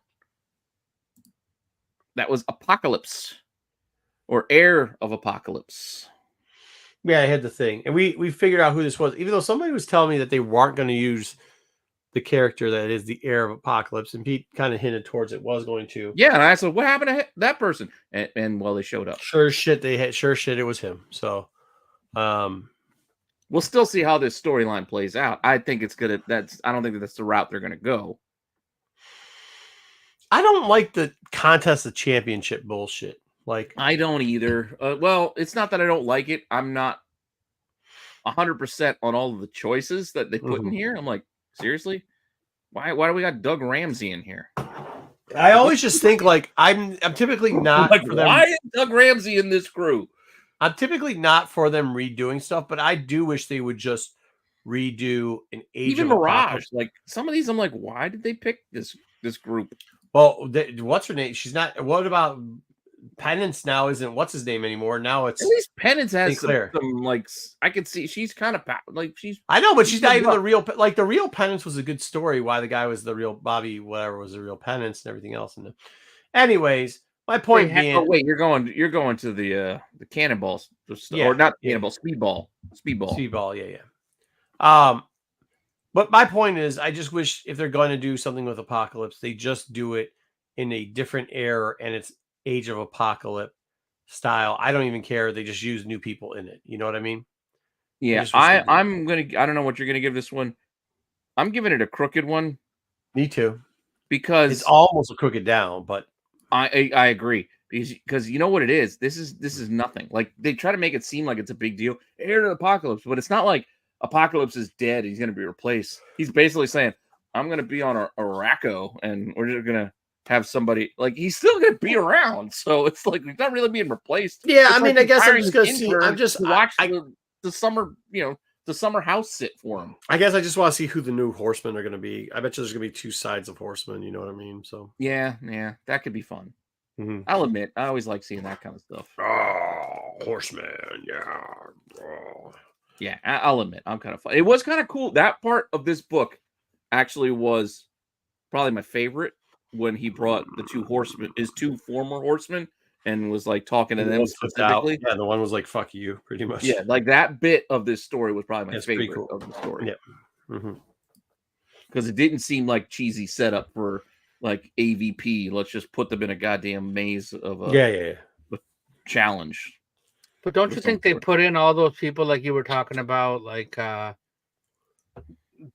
like jabronis, so like the main guys can win, like Dave Studemeyer, and like it's a weird mix because there's some solid characters in there. There's popular characters. There's some very popular characters in it. I mean, you got like X-23 in there, and you got Cable, and they keep that Richter story going, which.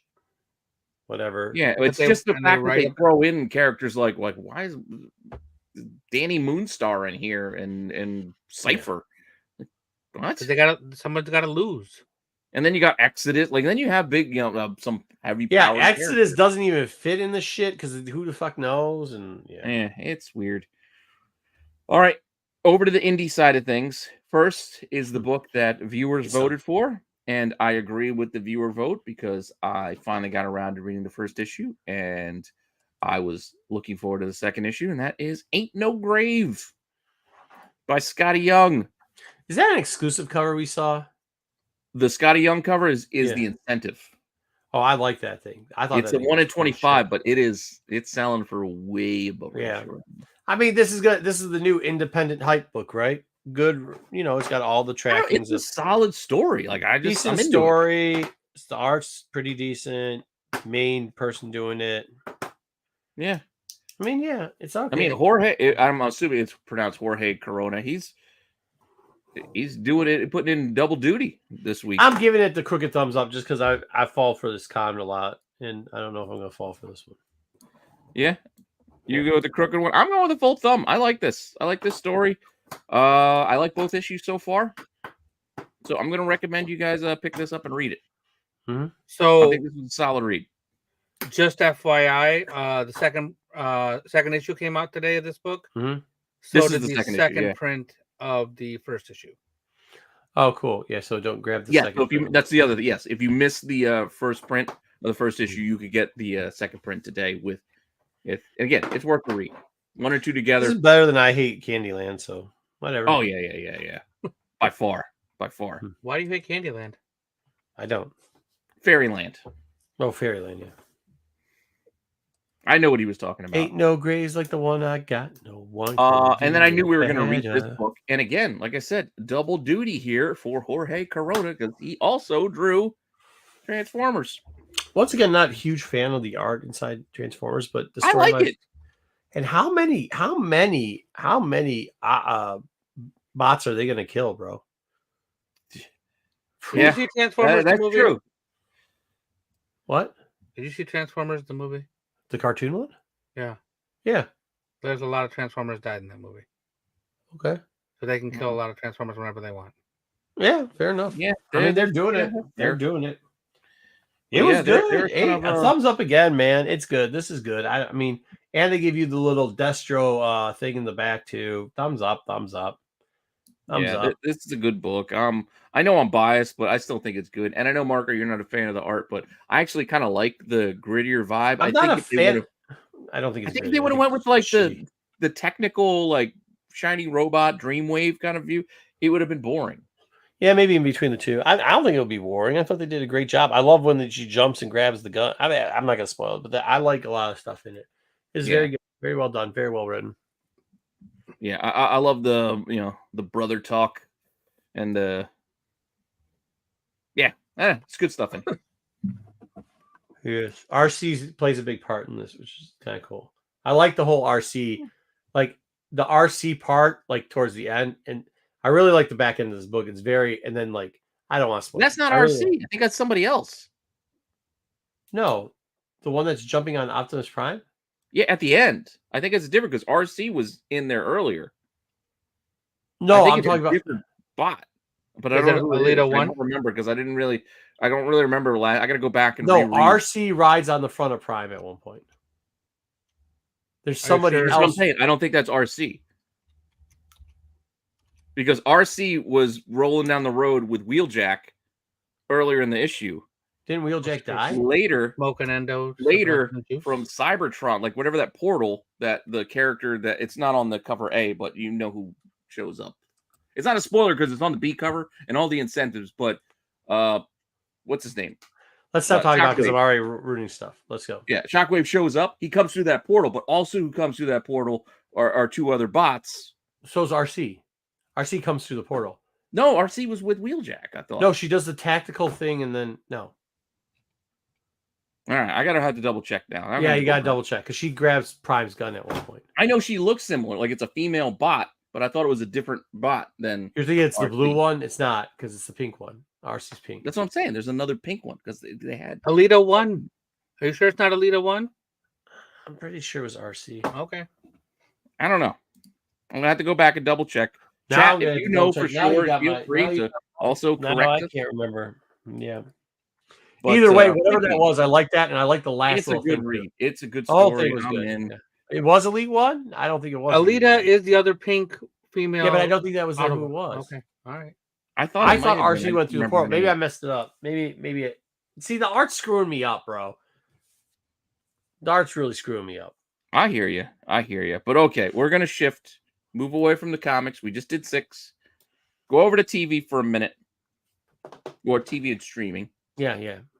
Start off The Boys. You guys went live last night. I didn't really get to watch much of it because I had to go to work today.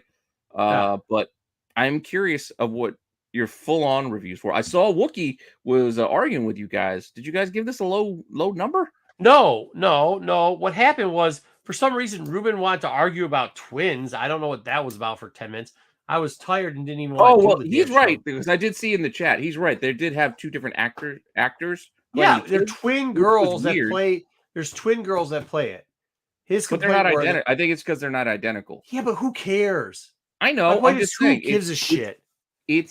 But it is distracting when you know the characters in the future are identical if they're not identical as kids. It is. Yeah, I'm just saying it's distracting. I like that one, Brandon, because it makes you think. You're like, what? I don't think that. No. I don't think that. I'll be honest with you. I think what happened here was that there was a big push. They botted the review early. It got shut down. People who were even negative, like Dom, on this because they were into all this stuff that it was going to be, saw the first 2 episodes and people truly enjoyed it. So they're trying to find any angle now to I know. I mean, I do see. And that's what it is. All the people complaining about, what are these other Force users and yeah. So I mean, that's just what it is. Oh well, the twins didn't look enough like twins. Yeah, I'm not. But that's the thing. I'm not complaining about that fact. I noticed it, and I say it was a little. It's good, Frankie. It was a little distracting because they didn't look the same. But that's not a complaint. I actually did.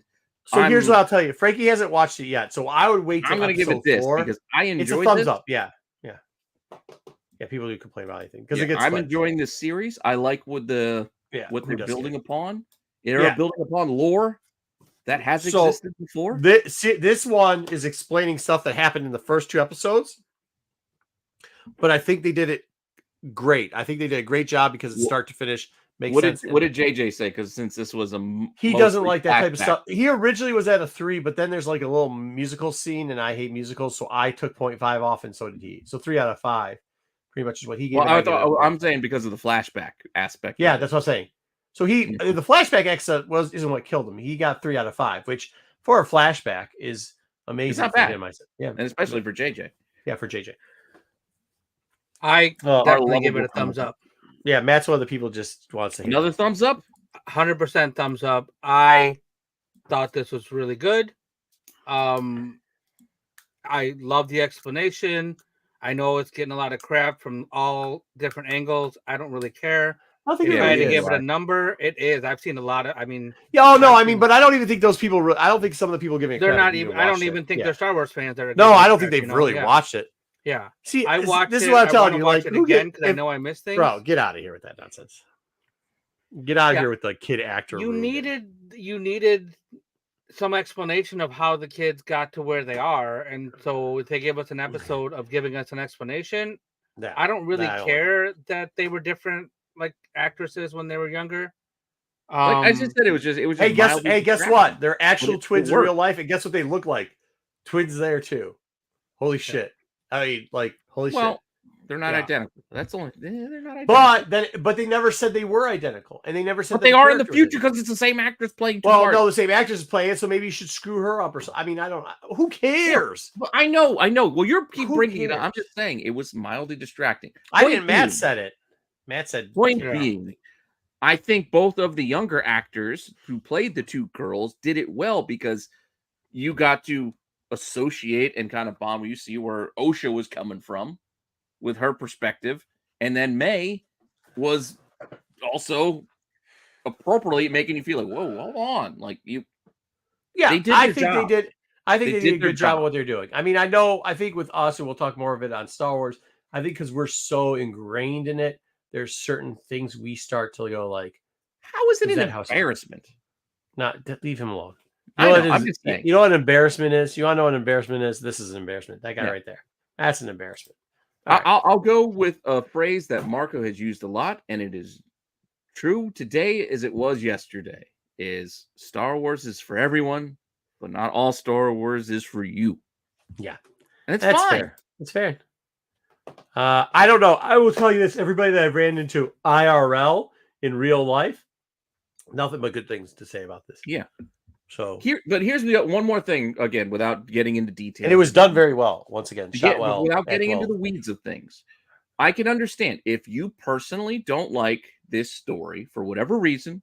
You can not like it. Yeah. Fine. That's your choice. That's it's your prerogative. That's your opinion. But to say that there's kid actors is kind of stupid. Just do not start with this narrative of how Kathleen Kennedy and they're ruining Star Wars and they're changing my childhood. Stop. Just well, stop. I mean, people are always going to say that because people say how they're changing the Force and all that. Stop with that. They nonsense. actually aren't. No. Somebody put it in here. It says Plagueis stuff. Like they actually aren't. I'll be honest with you. Like that's not the first time that's happened. And if you think it is, then you're not a Star Wars fan. Well, Sorry, I'm just saying. Just don't. You're not the fan you think you are. It goes to the point, like what I said when I'm quoting you with, it's not all for you. Yeah. Just if I don't know, man. I think that's ridiculous. Associated with this, here's the metaphor I'm going to use is football. The I just think Patriots all this it's year ridiculous. are probably not going to be that good. That doesn't take away the fact that those sons they of bitches cheated for a won bunch of years. A lot of Super Bowls. That they cheated for a bunch of years. You may not like this That season's they cheated team, for a bunch of years. but Because it they're not doesn't cheating take anymore. away from what they did.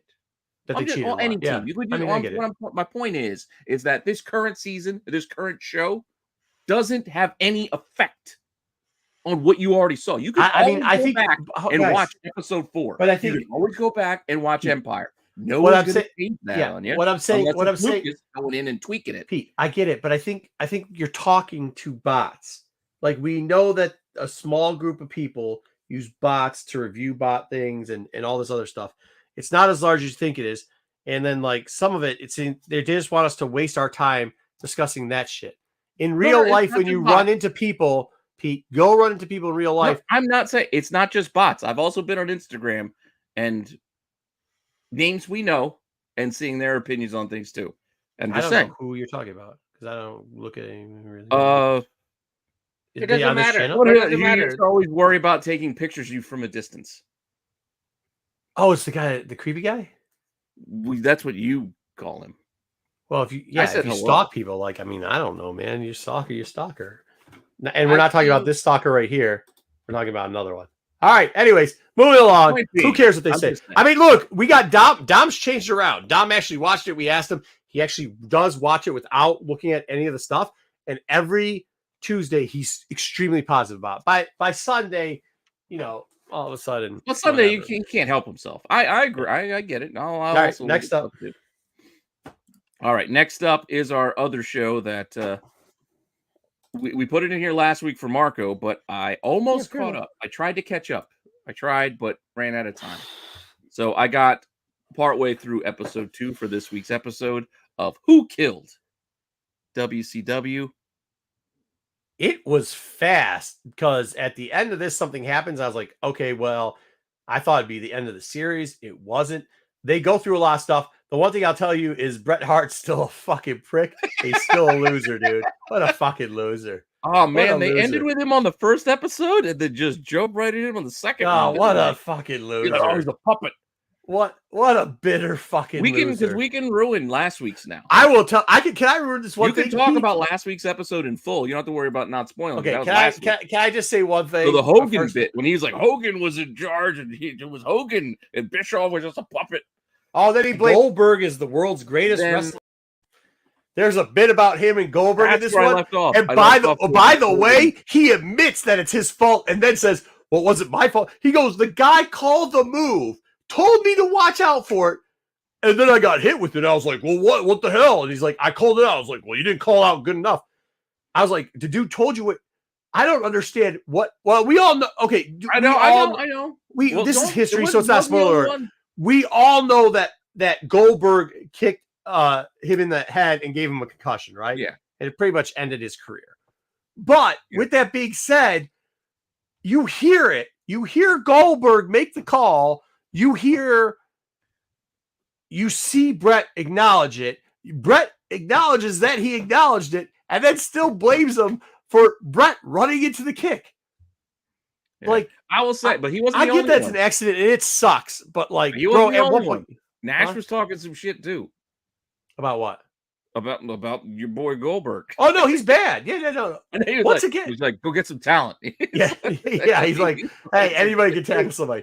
Yeah, no, I don't disagree with that at all. He was put in a spot, but then again, Nash took over the book too, right? So like, let's be real. He can talk all the shit he wants. Nash still cast Goldberg in the book, and eventually he did the thing that got rid of Goldberg and beat him, which worked out very well for Nash. But like, then Nash did the finger of doom or poke of doom, which is stupid. But again, I gotta finish the second episode. I'm gonna if I don't know if I'll have time to finish tonight. Otherwise, I might get to it tomorrow. I was surprised.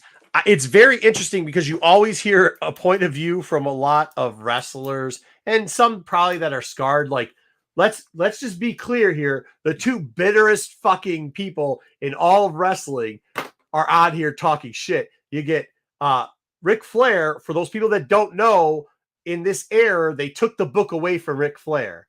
And for people that don't know what the book is, he used to like book the matches, used to be able to say who was champion. When WCW was in the fucking shits, was dying, he was the guy booking. Him, Arn, a couple other people. They took that book away from him. So yeah, he's fucking pissed about it. And the other person... I didn't get to that part yet. I didn't get to any much Flair. The part...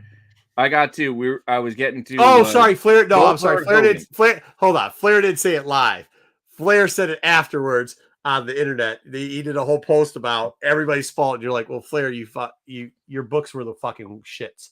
And number two, you get a lot of Bret Hart in this one. So if you're a big fan of douchebag Canadians who fucking got kicked to the head too many times, and I'm not saying that in a bad way, literally took a head, kicked to the head, made him retire. Then that slap dick is in there too. So enjoy that. But what I thought was really interesting was they actually had gotten executives from TBS and TNT, and they actually got the guy who the showrunner producer, not like the guy like Eric Bischoff and everybody, but the guy who was in charge of like overall production for TNT and TBS to say a couple things, which is very interesting what was going on there. And by the way, they give you an education. No, I don't. I think Flair's a piece of shit human being too. But they give you a very like as a human being, he's a piece of shit, and I don't think he was a great wrestler either. And I think those are not combined. I think just what. Anyways, they give you a quick insight on how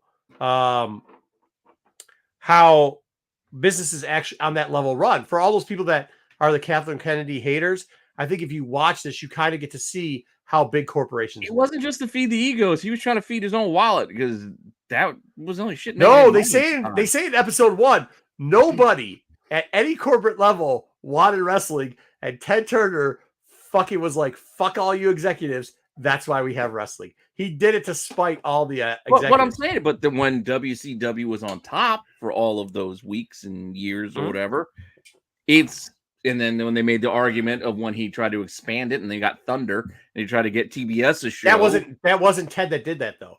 And what you have to understand they at that said point, it was Ted. They pointed at Ted in the show. No, what Eric said was I couldn't tell Ted. That wasn't it. No, I know. Eric said it's like I couldn't tell him no. Yeah, but it was an executive that came down to tell him to do that. And what had happened, Ted Turner at that point had already lost the majority of his controlling share into it. They were already dumping. Yeah, and that's when we're getting watch into the Bret Hart era. It's good. Yeah, you get to see a bunch of good stuff in here. So it's more than just about wrestling. It's a different take on it. Rick Rude was sweet. Also, his career ended too early. Who? Rick Rude? Yeah, he passed. I think he was like 35 when he hung up the boots. Dude, you know what he did on planes? He sexually harassed women. That's what he did on planes. He's a piece of shit. That's what he is. He's a fucking piece of shit. He should be in jail. Yeah. That's what he should be. Not gonna argue. Yeah. What about even like the recent stuff with that pizza place? What do you do now? It was like a month ago. He was like he's arguing with like yeah. I mean, he's also punch drunk too. That guy's fucking punch drunk. He was all drunk. It was middle of the day. He was just talking shit, and then guys wanted to fight him in the parking lot. And that's the other thing too. He's the type of dude that talks a lot of shit, and then he's like, he's great. I do all shots of shit. But it was like other guys had to bail that fucker out all the time so that he could make it. Like if Ming's not in the background, Flair's getting his fucking ass kicked more than it already had. And I mean, maybe part of it is like that he fucking does have brain damage. Is that who it was, Eric? Yeah, I remember there was a bit in there where they were like talking about that second show. Yeah, it was Harvey. Yeah, that's who it was. Yeah. That's It's interesting. It is an interesting show. I actually set it up for my DVR now to record it, so I don't have to try to get it on demand. Hilarious. But you can't fast forward through the commercials on demand, which is a frustrating shit.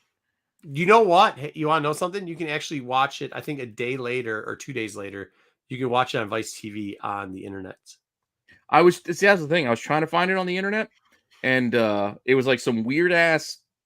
Not Tubi. It's a weird way to find it. But it wasn't Tubi or Freevee. It was like some other streaming service I never heard of. I was like, sign up for a 7-day trial. You can find it on YouTube.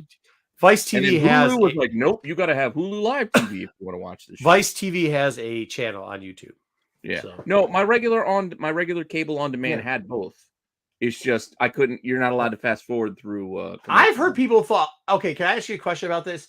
What? Goldberg, spoiler, Goldberg's a big part of it. We've already talked about it. And yeah, Goldberg is a big part of this episode. People said that he sounded bitter. I didn't think he sounded bitter. I think he sounded like a guy who's been shit on a long time and has openly. He sounded like a guy who just wanted to just start slapping his dick in people's faces. Like, yeah, a guy who has openly admitted for many years and has always admitted that he's not a great wrestler. Like he was a gimmick. You know what I mean? He just wasn't a great wrestler. He was a gimmick. And they never gave him the training that probably he needed. And they asked a little bit too much. But eventually, after 30 years of hearing fucking that shitbag Canadian tell you how you're the fucking worst human being in the world because he didn't listen to you when you told him you're going to kick him in the fucking head and watch out for the foot. Like, don't you eventually just go, yeah, fuck off? Like, and that's kind of what it was. It kind of sounded like he was like, yeah, man, like, keep blaming me for shit, but I told you, you know, and what would you say after 30 years? I'm not saying you should feel bad for Goldberg because he made a lot of money. All the years that I have watched, paid attention to, listened to, talked to people about wrestling, I have never in my life heard anyone defend Goldberg as much as you.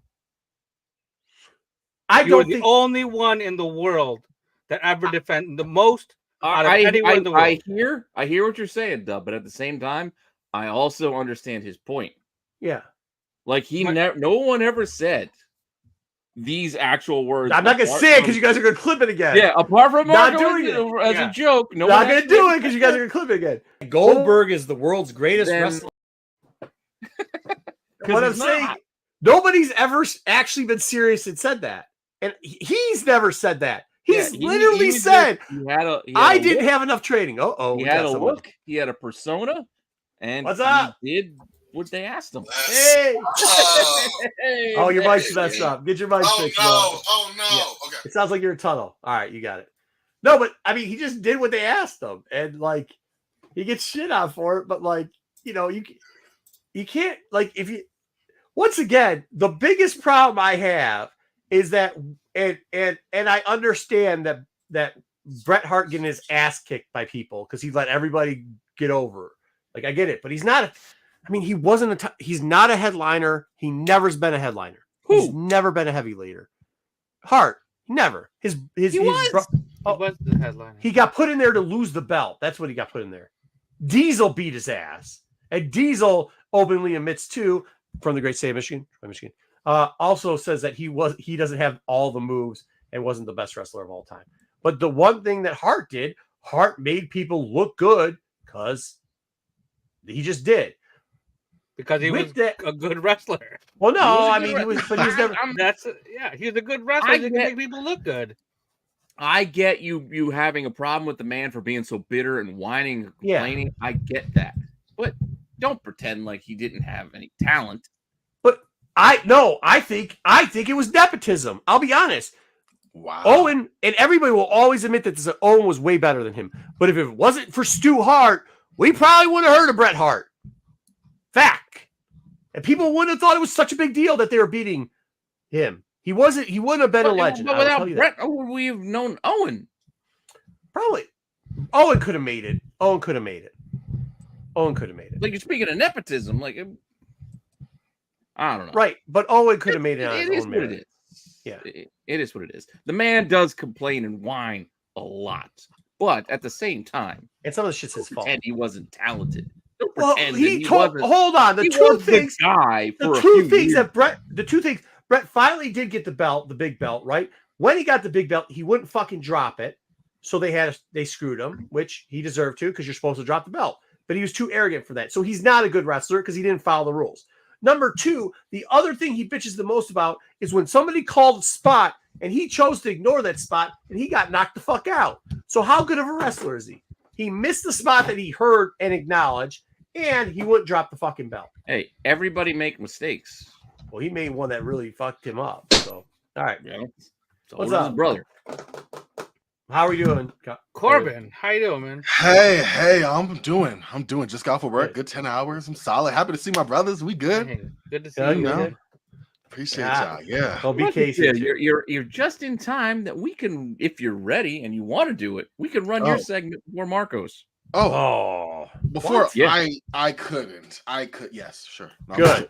I'm just Good. kidding. Wait, yeah, that's Oh, it. yeah. Kurt Hennig was really good.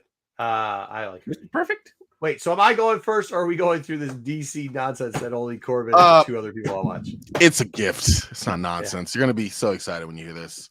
Yeah, let's just What's- let's let Corbin. what's my- do it now? Best. I'll talk book. about Is how it to get ready for an best auction comic and stuff book right or after best this. book?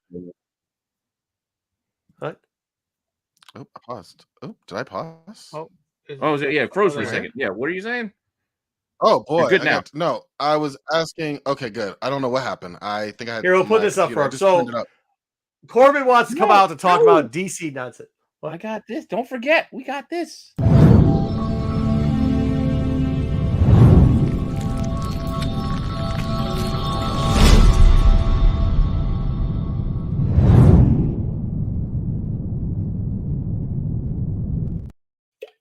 Oh my Awesome. I had to go back and I took it out of the deck. I had to go back and look for it. You realize Oh I my made God, I'm that. sorry. I'm just. Oh, I made that I'm for sorry, I'm episode emotional. That's 36 so fucking of this cool. show. Dang. 36. We're at Oh, wow, that was way 158. back. 159 actually. 159. Thank you, bud.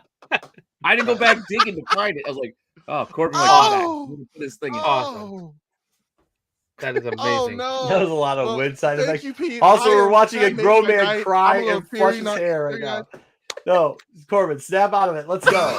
Power through this. What are we doing? All right, I'm back. All All right. right. Listen. So I had a dream, from the Godfather of DC, Jim Lee, that wanted me to go out and be the voice of the people, the comic book Moses, if you would, to tell them of what is coming, and that is DC's absolute power. More dog the big shit. 2024 event. Corbin, hold No, on. listen, Every I'm week we've sure- been yes. reviewing this dog shit Batman storyline with whatever that character is, the stupid one that's the robot. Fail safe? It's not dog. Fail safe. It Fail was not safe. good. It was not good. All right, listen, I'm not gonna lie to you. I agree, but Not this is gonna be great. written by Mark Waid, so it will be good. And I will also get to that, Joe. Listen. Let me listen. Why? Okay? Why she got me in every book too? All right, so here's the thing. I'm not a fan of that, but I had a moment. Oh, it was. Oh, I have shivers. Oh my God. Okay, here we go. Let me get back. Let me get back. Let me This step back. prologue stuff because we got the lead-in stuff. Oh, that is sick. So yes, Free Comic Book Day was May 4th. I'm sure everyone flocked to the stores to grab Absolute Power 2024 Absolutely Free not. Comic Book Day special edition. Absolutely Okay. not. But you have Ground Zero, which comes out in a week and a half or 2 weeks on June 25th. And it's a 4-issue series, of course, a bunch of tie-ins across Superman, Green Arrow, Suicide Squad, all of that, right? But basically, Sure. you have the Trinity of Evil. That's right. Who? The big bads, the Trinity of Evil. The what now? The Trinity Trinity, of Evil? of Evil. You have the Just DC fix your Trinity of headphones if Batman, you can't hear Superman. that. Yeah. Okay. So, listen, Frankie. Okay, real quick. I'm not going to respond to every comment, but Frankie, that was the play on words. Was the comic barbarian for the Conan the Barbarian? I don't know. I thought it made sense for You you. don't need to explain Okay. that. Anyways, Don't going explain back. that. The Trinity of Evil. No, Stop I'm sorry, confusing him, I'm- guys. Jesus. I'm rusty. All right, y'all. Please, I'm rusty. And no, I'm not a Marvel fan. Okay, here we go. The Trinity of Evil, the big bads of all of the DC comics this year, basically. So Brainiac Queen, which we can talk about her. Failsafe from Batman and Amanda Waller, who's been like the big bad that they've been trying to make the big bad for about what 2 years now. It feels like. Yeah, it seems like They- forever. Exactly. Which we're gonna go into that for a second because I have thoughts on that. But they basically have all come together to eliminate all metahumans in the DC universe. Good. Let's finish it off. No more. But okay. The point being is like, what are you gonna have with Superman, Wonder Woman, everyone but Batman without powers? How they're bringing that about has yet to be fully like figured out. But basically, the key is capturing all metahuman powers on planet Earth and taking them for themselves, because Amanda Waller obviously feels that having metahumans is a danger to humanity, and so that's really the story in of itself. And what I like about it, it's a simple one, right? But you have your big bad in the mastermind department and Amanda Waller. You have the powerful failsafe and Brainiac Queen. Both? You get a situation where basically, Nothing. Go ahead. Oh, yeah, whatever. And you basically have a situation where it's gonna be in DC a chaos across everywhere, because you have misinformation, you have a campaign swaying public opinion going, hey, we really don't even need these superheroes. You have the Suicide Squad commander and Amanda Waller targeting DC's most powerful heroes, and despite all that, you have, stop me if I've heard this before, but a resistance being formed to this with Batman leading the charge. The resistance. The resistance. Wait a We've second. seen this Was before. Civil War? It's DC's version, I guess, minus the superpowers. I'm not doing a good job of selling That this. is true. Yeah. Listen, Mark Waid and Dan Moore are the team You're doing the behind best you can with the dog debut. shit. Listen, Mark Waid will be writing it, which I am excited about. I do love his DC knowledge, Mark fan Waid's base, good. and what he can bring to the story. And I like the fact that it's going to be all four, because the last few events that we've had from DC have been, I don't want to say dog shit, but they've been really, really bad, right? And so I feel a lot better about this right now. Where is it going to go? I'm not sure, but I think that it'll finally give some level of completion to these villains that they've been trying to build out to no avail so far. I don't know how everyone feels about Brainiac Queen, or if anyone's even reading about Brainiac Queen, but she just feels like a copy. And then failsafe. It's because they mix in all the Lobos. They're not focused, and they're just distracted with. Yeah, the 80,000 Lobos. Yeah, it's just True. Plus, you got all the other Brainiacs running around. You do. How many But Brainiacs do you need?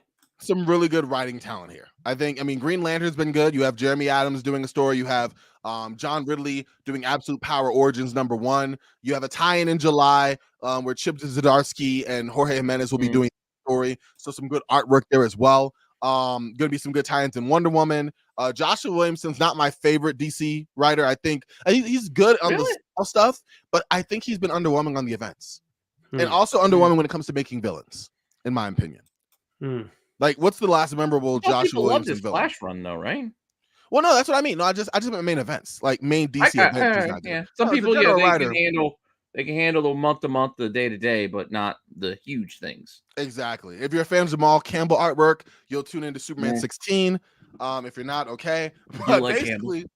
I just like the fact that DC, for once in their events the last couple of years, is putting together a quick, concise, 4 comic storyline with some tie-ins that all seem to kind of go back to the main theme. That's what I'm a fan of. I'm a fan of the fact that it's only 4. I really think it's going to be great, because he's like 8-issue, 10-issue, all these stupid mega drag events, that you shit lose out. No, steam. too long. And there's way too much filler in it. So I like going back to some basics here, and DC go back to. That's what I'm excited about. Anyway, I was explaining it for those who were not aware. And BK, I know you need to break it down. Like, I mean, I got you. I'm with you. I'm just wondering if they're leaning too heavily. I mean, we got Failsafe, you got an Amazo, and you got Brainiac. Are we all just gonna? Is it just, hey, let's just make the digitized version that could be anything we want as the big bads that everybody has to fight? Just seems a little lazy for Waller to have at her disposal, I guess. I think it is lazy. Wow, Double O and Marco just left. It's me and you, Pete. But here's my thing. I think that's my only concern. It's just like I feel like they're the same character, like the Amazo and the Fail. It feels too similar. They kind of are, but I think what's funny is that you get a spot right now where DC's been doing too much. I think everyone that's been actually reading DC comic books can go, it's been too sprawling. So in this way, is it like your basic generic storyline? Oh my God, the superheroes lose their power except for Batman, who's our star. So here we are. Yes. Like it is pretty basic. Well, we got to bring Batman back, as we had him in some alternate universe shits and they're doing too much. I think that it's really cool that they're finally going back. That's why I'm excited. Is the event going to be some groundbreaking, monumental comic event? Come on now, no, but it can be run really well. It's good to get back to the good old days where we can just have all the heroes band together against a common enemy and tell a little story, and we just be done with it after a couple of months. Exactly. Carry us through the summer and then be over. And that be your event, and not some ramifications on the DC universe that actually are not ramifications on the DC universe. Yeah, and then drag on for an entire year. We got a year of build up, and then a year of post things fallout, and it just becomes too dragged out and long. And I hear you. Exactly. So that's where my excitement was. I just had to share to get people on board to check it out. I know, DC, but I think that this could be a good step in the right direction. And for a comic company that's been, in my mind, been floundering for the better part of the year, from what I've tuned into off and on certain books outside of Green Lantern and some Batman, I don't know. I've been keeping up with Batman. I was trying with Superman, but the House of Brainiac was just underwhelming. Like it just wasn't what I wanted. Yeah. And they got artists. They do have good artists, though. They do. I will give DC that right now. Like they are killing it on a lot of the covers, and even the interior arts is it's superior to a lot of the Marvel stuff these days. Yeah, and to answer, just because I saw a good, somebody I think copied and pasted some Wikipedia stuff on Failsafe. Yeah, I know it's stupid. I didn't want to go into it. Zun-Ra and Failsafe and his personality there, and Batman's strategic mind and a physically powerful robot android body that was built by him. No, it's stupid. It's Failsafe. That's what I'm calling it. Failsafe. I'm moving on. No, it's Zun-Ra. Yeah, but in my mind, that's the subconscious. I thought that was the stupidest idea ever. I didn't like Zun-Ra to begin with. Like I didn't think that was smart to begin with. But I don't like the idea of it leaving Bruce to go. No. I'm not. Are you Bruce? Or are you? Wait a second. I'm just. It's a runaway android to me. Like that's how I'm choosing to look at this. And that was Zdarsky that's doing that, right? Yeah. Well, no. Who was it made? Or is Zdarsky doing detective? No. Zdarsky's doing Batman because Ram V has been doing detective. Right. That's right. Okay. Yeah, Zdarsky's trying to go really outside the box. I thought you were talking about who made stuff. We had the Joker stuff. That was Grant Morrison. I'm not. I didn't like it when it began. I thought it was stupid, and I'm Lord of BK. I'm kneeling to your quicker Wikipedia search. That's what I'm kneeling to. Okay, that's what I'm kneeling to right now. You couldn't beat me in comics on a bad day. Tell your mom I said hi though. But yeah. Oh, hey, Corbin, have you noticed? We actually found BK in the wild. He actually showed up one time. He heard you were going to be at Motor City, so there he is right there. Look at I'm taking a pic. BK. That's not him. That's him. Yeah. That's him? Sure. Yeah, BK, for sure. Oh. Man, BK. His mom let him out. Leave it yeah, Corbin, do you know who's going to pick up after Taylor on Nightwing? I don't. I wasn't looking at it. I don't. And I honestly, I can't even lie to you. Nightwing has been a massive blind spot on me lately. I got to get back into that. I don't know. I'm with you. The current series with Taylor coming back with, I can't remember who his artist was. The Nightwing Mountain stuff. Like, I was trying to give that a shot, but. Yeah, no. Yeah. How much will he pay me? Okay, I'm done with the comments. Marco, you can go now. Oh, real quick, have y'all read this has been forever since I've been back on. Have y'all read Batman First Night? Have you been reading that? Which one was that? I think I read the first issue and I was just like, I don't give a shit. Okay, Bruno Redondo? What? Okay. Cool. I was not. Is that who the writer's gonna be? He's the artist. That's the artist. I thought you That's the artist. That's the artist who's I was like, is he writing it now? That'd be interesting. Yeah. But anyway, no, Batman First Night, that's the one I would recommend. It's Dan Jurgens writing Batman, which I can't remember the last time he did that, if so. And it's a DC Black Label book, but for the first time, like it's a Black Label book that doesn't feel overly edgy, like for the sake of being edgy or overly gratuitous. Like it feels like a really good book. It's Batman, it's the original Batman from 1939, fighting the Monster Men, like a modern reinterpretation of that, but not modern. Just that third. I will say, I do remember that third cover, like that. Yeah, that was an unattractive cover. I know it's supposed to be a monster. Yes, but it's an unattractive. Yeah, but the lingo, the way they talk, like the curved ears and the purple gloves, it goes back to that old school Batman. I really, really enjoy. So if you haven't want to read a No, Batman book, you're good, Sarah. That's who I was looking for. That him teaming back up. Oh, with who his, drew the? Eisner, I thought you said who was his Eisner winning buddy. But anyways, that's all I have for the DC pop news this time. I will assemble some more and share it as I see fit because I want to keep the good people aware. Well, we're all aware of something. Good job.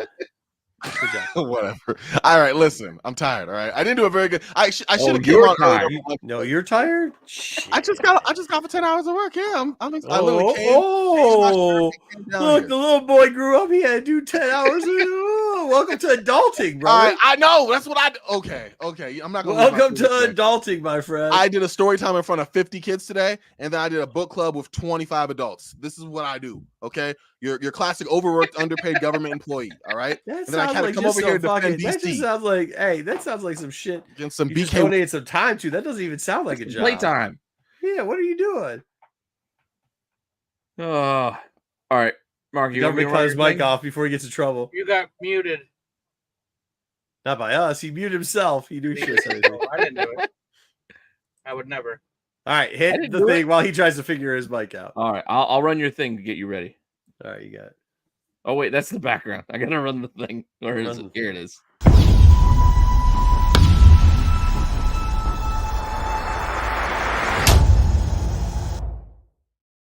All right, so we cut the regular C list a little bit short. We're only going to 2 characters, 2 books, because we're going to get into auction. I'm going to kind of show you some stuff I got prepared here. And yes, I'm missing a bag of money. I was going to show. Well, yeah, we're not going to stay on too late tonight because we all got to get up in the morning. Stuff to do. So here we go. The first one is Richter. We talked about him already.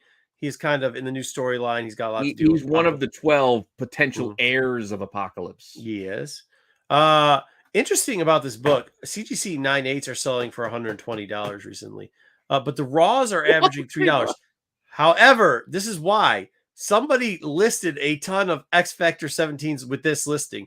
Near Mint, NM, M, Mint, which actually could be 9, 9, 10, to be honest with you. I don't even know why he didn't put that because he probably could have got more money for it. This isn't a single listing. He sold a bunch of these because they were from non-circulated cases, which means that he probably got the diamond cases, opened them up, and there was probably like 20, 30 of these in there, probably some other stuff too. So he put them all on at once instead of fanning them out. It was X Factor 18 and X Factor 16. Yep. Well, no, it'd be whatever came out that week, probably. So it'd be 17. Oh, came out that month. Yeah. What the shit was that? You okay? Yeah, can you hear me? Holy shit! You're back in the I tunnel. hear you, but you sound weird. Okay, one sec. All right. So that's a book to go after 17. But actually, if you could get any of these copies, I would like to. Maybe I'll buy one so I can see if we can grade it out, or 2, and see if we can get a 9, 9, or a 10 out of it. Next up, I didn't. It's too much to put all the pictures in there, so we only get the newer ones. Yeah, who cares? It was the best picture I care. Those are Scrapper, mixed bag. Oh, God, I was gonna say, don't bitch about this. Pete's already whining like a little girl. All right, Scrapper, Mixmaster, Long Haul, Hook, Bone Crusher, and Savage, Scavenger. Thank you. All appeared their first appearance in a Marvel book. It was Transformers. Also, so did the whole thing form together. Transformers number 10.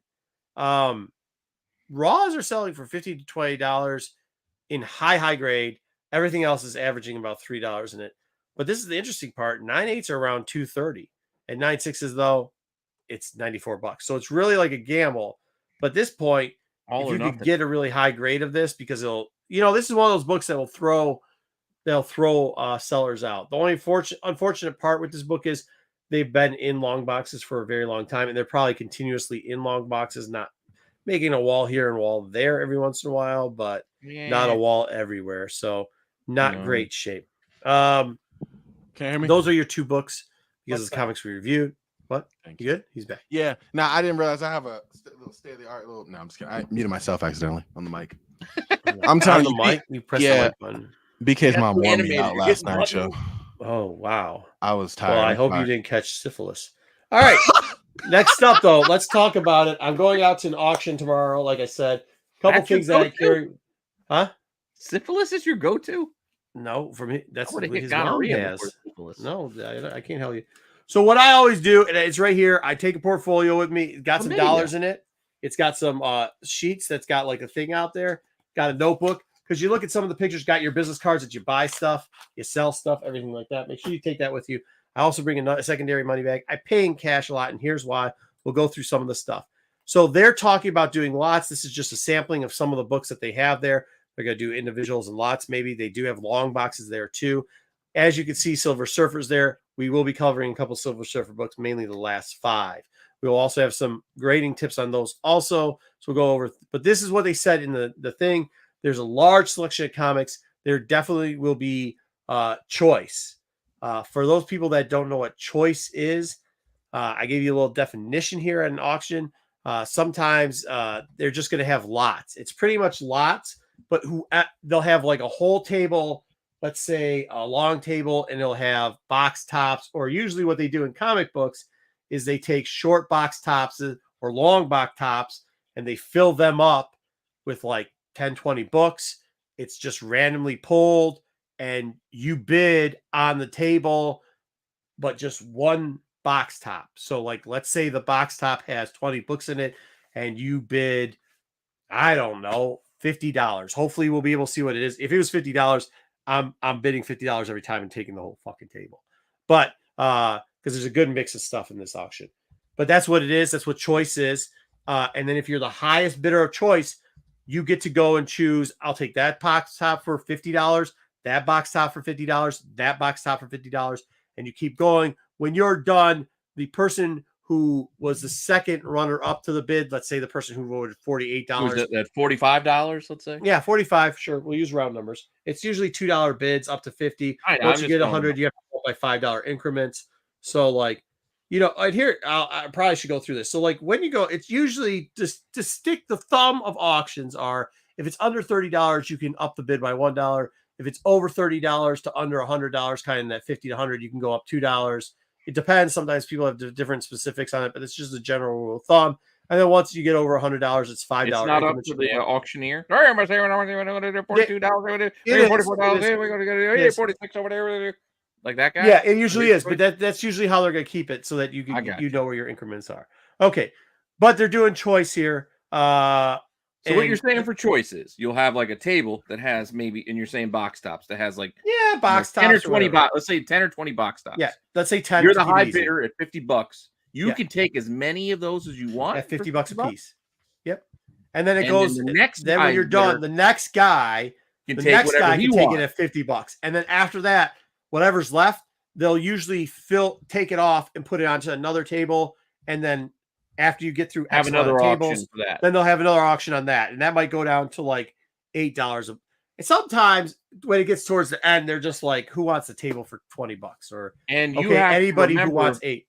Do you get a chance to look at any of these books beforehand? Like you do, but I will tell you but the time, you don't get a lot of time. No, sure. You get an hour and a half. Oh, okay. But here's the problem with it. What if people mix this always up? Shady fuckers that will switch books. Move books from one box top to another. When you see the motherfuckers that's there, he's got 3 people with him. Hey, that's the dude that's fucking doing it. If buy the Sleepwalker 1 box, I stacked all the good stuff underneath that Sleepwalker 1. The last choice we did, there was a kid who knew what was in the box. He bid the box. All of a sudden, we saw one of the guys not bidding on it. We thought everything was weird. We pulled off our bid. We pulled off a bid anyways because we weren't going to outbid the kid. And the kid won it. He was so happy. And then when he went through it, he said, "The book's not here." Underneath that black condor. It wasn't something that serious. It was but whatever. I mean, that's just how it goes sometimes. It sucks. I think choice is terrible for the seller, but it's okay for the buyer. This is what really sucks. Why is it bad for the seller? You think? Because they can get more. You convince that top guy to buy a bunch of stuff. It's not going to be like, but you're getting it cheaper because you have to factor in all the other bullshit. So like, you're going bulk instead of selling individually. Well, yeah, that's true, but I'm sure you're. So you might get 2 or 3. Moving a lot of shit that you're not going to be able to sell anyway. You are. But like, for example, like there was one box top that we bought for $8, and the next week went to a con and we sold 5 books out of there for $50 a piece. But here's the other thing. This one kind of sucks because there's a buyer premium at 10%. That is No. fucking high. Yeah. Yeah. Oh, wait, what does it say? Is that 10% buyer premium at any price? It's Or is there a 10% at minimum? any price. No. So if Yeah. you spend $50, you also got to kick in an extra So $5. buyer premiums, technically, buyer premiums are usually flat rate. Seller premiums are usually negotiable. So you typically don't negotiate your buyer premium. Now there is always the exception to that. Well, yeah, the buyer premium. It's like heritage auctions, right? Like you're gonna have to. Yeah, kick so in like if whatever you their bought percentage $100, is. you're gonna have to pay $110. Yeah. Gotcha. That's what I was saying. Like, so yeah, if you $50, if you did $50 for that thing, you're gonna pay 55 Yep. for every box. Every top you single showed. one, whatever your total is at the end. Whatever your total is. Whatever you okay. Here's the shittier part. You bet. And if you saw that, got cash in here. And this is why I bring an extra bag of cash. Got some cash here. Bring an extra bag of cash. You want to know why? Because not only does this place charge a 10% buyer's premium, high, usually anything above 6%. 6% is pretty high. Usually 3% is a good place to be, 3 to 5. Hey, John. No, it's some do, but like not. This has got a bunch of hot and You're doing the main high talk. end. I'm putting you up top. There's more than that too. So here's the thing: 10% premium, non-negotiable, but also too, if you use a credit card, it adds 3% across the board. So it's technically a 13% buyer premium. You better bring about 10 to. So that's why you want to bring your big bag of money. That's why I'm looking for that one bag of money. Yes. Because So that save bag your just 3%. adds on to the nut of what I'm going to have. I assume now, like I'm probably only going to. I don't know if I should tell how much I'm going to take, but I'm going to take a decent chunk. Are you going to buy a bunch of X-Men ones and then throw them away in a dumpster before you get chased by meth heads? So that one, the buyer premium on that was 3%, and the credit card use was either another 3% or flat rate $10. So we played the flat rate $10. We played the flat rate $10 on that one, and we combined. Me and my buddy bought. But no matter how many auctions you won that day, Yeah, yep. It was $10. If you $10? read the credit how did they card, make money? huh? How did they make money? No, the credit card charge was only Okay, $10. okay. It wasn't 3%. It was maxed out at $10. So a lot of places will max out. Okay. Or they'll waive the 3%. So it's not like a cash advance on at a strip club or anything like that? No. So like that, I mean, I would feel more comfortable if it was 3 and 3, I would go there and I put everything on it. I would just take a card because it's just easier, but I'm not going to take a card. I mean, I'm going to have a card just in case. I'm going to have 2 cards just in case. I'm going to have my unlimited card, and then I'm going to have the cap card that I have just in case. But I would, because some of the stuff, they didn't show everything, but there's weird stuff that's popping up in there. Either way, so that's how it works. Yeah. I don't know. You got to be very careful because I will tell you before Zod. And I'm also going to an area that I don't usually show up to auctions for. So that's always fun too. And because everybody else is going out to Heroes, I'm going by myself, which is also going to be interesting. So, boy. Yeah, because you usually need somebody to watch your back, watch the stuff you buy, and then kind of do the other thing. Time out. They give cash advances at strip clubs. Ask Pete about that. All right. So as we saw in here, we saw that there is going to be a Silver Surfer, a chunk, a run right there. We know it's going to be at least the last 5 because of some of the books. But what I typically will do then too is take these pictures, you blow them up, and you assume that if you see a book, the book before it and the book after it is, if they're doing lots, is going to be around there somewhere. Okay. So make sure you look at your prices, that sheet that I had in there. Make sure you write down the prices for certain titles and know where you stand at different areas. There did look like there's some low grade Silver Age in here. There's some high grade. There's a lot of bronze in here too. This is just one picture. I saw multiple pictures. They did a good job of showing the lots. Anyways, but let's talk about some of the books. So the first book that I'm going to do is Silver Surfer number 14. This series went up to 18. It's the back end of Yes, there's other keys in here. We didn't do the major keys, but this is the first time Silver Surfer and Spider-Man meet up. So it's Yeah, a well, it's minor. also those earlier issues where you Yeah, get this is the one of those, little as usual, what we do back Jason here Thor. during this part is like the lesser known key stuff. So here we go. But CGC, this is a very interesting book. So I picked out a book, and I'm going to have you guys this time guess what grade it is, but I'm going to compare it to other graded books. So I'm going to compare it to 6.5. The average for that is 140. Then there was an off sell for 200, but it mainly averages around 140. There's a 5.0 averaging 130. There was a book that went to auction. Now, once again, as we've talked before, sometimes with appearance, like how it looks, how the front cover looks, how the back cover looks, the grade can be the same, but you can have a major flow on what people are going to offer you price wise. There was a book that went for $69. It was a 5.0. It looked horrible. The presentability of the book was terrible. It was the outlier. I put it there just so everybody knows that was there. It did drag down the average a little bit, but a 5.0 average is 130. And then there's a 4.0. Once again, 4.0s can vary a lot. You can get white pages and a cover that looks like your dog pissed on it. So that's kind of what it looks like there for the $48. But realistically, around the 110 is kind of where it sells between 100 and 120. So, but a raw sold for $85 in 2024. That was the last raw that sold of this book. Let's take a look at some of these books. We're going to compare. Well, here was the thing that I was saying about the two 4.0s. Like the 1.40 on the left side. What's that? Oh, nice. There you go. Showing mine. I got behind me.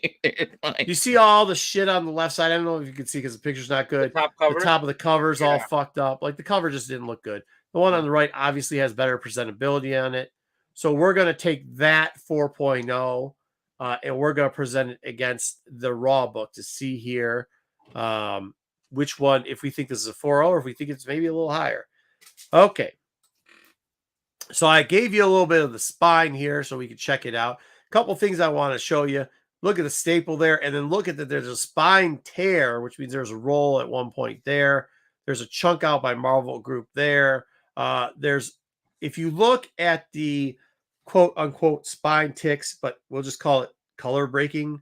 Mark there. Color breaks. Yeah. There's a lot of color breaking going on that corner of the 4.0. The graded one is on the left. The raw copy is on the right. Okay. So, but pretty, I mean, there's some color breaking going on the right. Let's not forget that, right? But the spine looks pretty lined up. You can see that the staples, I should have stapled it out a little better, are sitting pretty flat. Let's go over here and take a closer look. The staple's kind of sitting on the front there. Yep. So I wanted to give you a closer look here. You're seeing spine split after the staple there, which is tough. You're seeing not just color breaking, but you're seeing little tearaways in the book. You actually see where comic book, there's actually a little chip. That would be a 1/10 of an inch chip that's gone from that book. If you look over on the right side, you are seeing color breaking, but not so much chipping or tearing going on there. If you look at the corner, you've got a similar appeal to both, but look at the top. You get chipping on the top. You get a little roll and an offset from the top in the graded book. You're also getting mystery stain. Which one's the graded one's on the left? And left, yep. Okay. Yep. Now, you can take a closer look here of the breaking. You see a little bit of rubbing here on the right, a little color rub, as they like to say. But you see water staining, and looks like a little bit maybe this. At first, I thought it was water stain. The more I look at it, I think it's just undetermined staining. So I don't. Oh, just I think it's just dirt. Are you talking about the graded one? Dirt, yeah. It just looks like schmutz, like just some. Maybe, but it's not consistent. It's not. It doesn't look like a water. I'll be honest with you. If you see where that circle is between the 1 and the 5, it might be mold. So it's kind of gross. Could just be something that just chipped off, like it just a little worn off. Maybe. Now let's check out the center section. Once again, we get some dirt stainage there. There's water stain between. It looks like Spider-Man peed and left a little pee on the book. If you look at the right side by the window, you see a lot of color breaking there. You see a lot of chipping on the right side. This is a 4.0. It's a strong 4.0. You can see color break going all the way down. I didn't want to give you the whole thing. I just wanted to give you a taste there. Now, if we look here, see how the color of the sun is. It's kind of clean. The whole sun is clean there. You don't see a lot of chipping on the black. This is the raw book. I think we know where we're going here. The back of the graded book for the 4.0. Ooh, look at that. Yeah, that's where you kind of see some water damage and you're worried about the staining. The right is the ungraded book. The 4.0 has white pages. Now, I opened this up and I will show you. I only did 2 here. Remember, CGC does off-white, right? Like off-white is in between white pages. Or they do their off-white is a different color than the tanning. They have white off-white, which is white with a little bit of the yellow coloring. But if you actually look at, this is the owl sheet here. I kind of did it. I know it looks like there is on the inside a little bit of off-white, but I think that's just shading from the back half of the book. If you look at the staples, they look in good shape. You do not see standing for the staples. You might see a little bit of color moving up to the top, but I would consider these if those are shadows, that's what I'm considering it. This is what for a book in the 70s would be considered white pages, right? Not cream, not off-white, but white pages. Just because I know that was a question last week, so I wanted to give you something here with the owl thing. They do give some for the time period. They might give you a little more leeway. No, that's actually the color because it's a different paper. I got you. Newspaper print, yeah. Yeah, this color on the inside of the book is white. Like this is what white is. Now, if you look at the crease, I'd have to see, but because I kind of seen books before, that's shadowing from the picture, from the light. That's not actually you can see the shadow right in the middle. Yeah. So this would be considered white pages, which is very good because the 4.0 that we saw graded, realistically, if it didn't have white pages, if it had off-white pages, we're probably looking at in the 3.5 to 3.0 range. Okay, off-white pages, white off-white pages aren't a killer as far as things. So I think we can all agree, chat, that book, the raw book, is not a 4.0. Correct? Better than 4.0? Was it better than the gray book we looked at? Yes, right. You know what? Next week I'm going to set up my secondary camera so I'll have you grade my books. And let's have you take a look at this one and see what this one is. Nothing says great stuff like trying to grade shit online. It works so well for eBay. No, but I can show you whatever you want to see. You want to zoom in and be like, hey, look at this. Here's a 5.0. So let's compare a 5.0 now.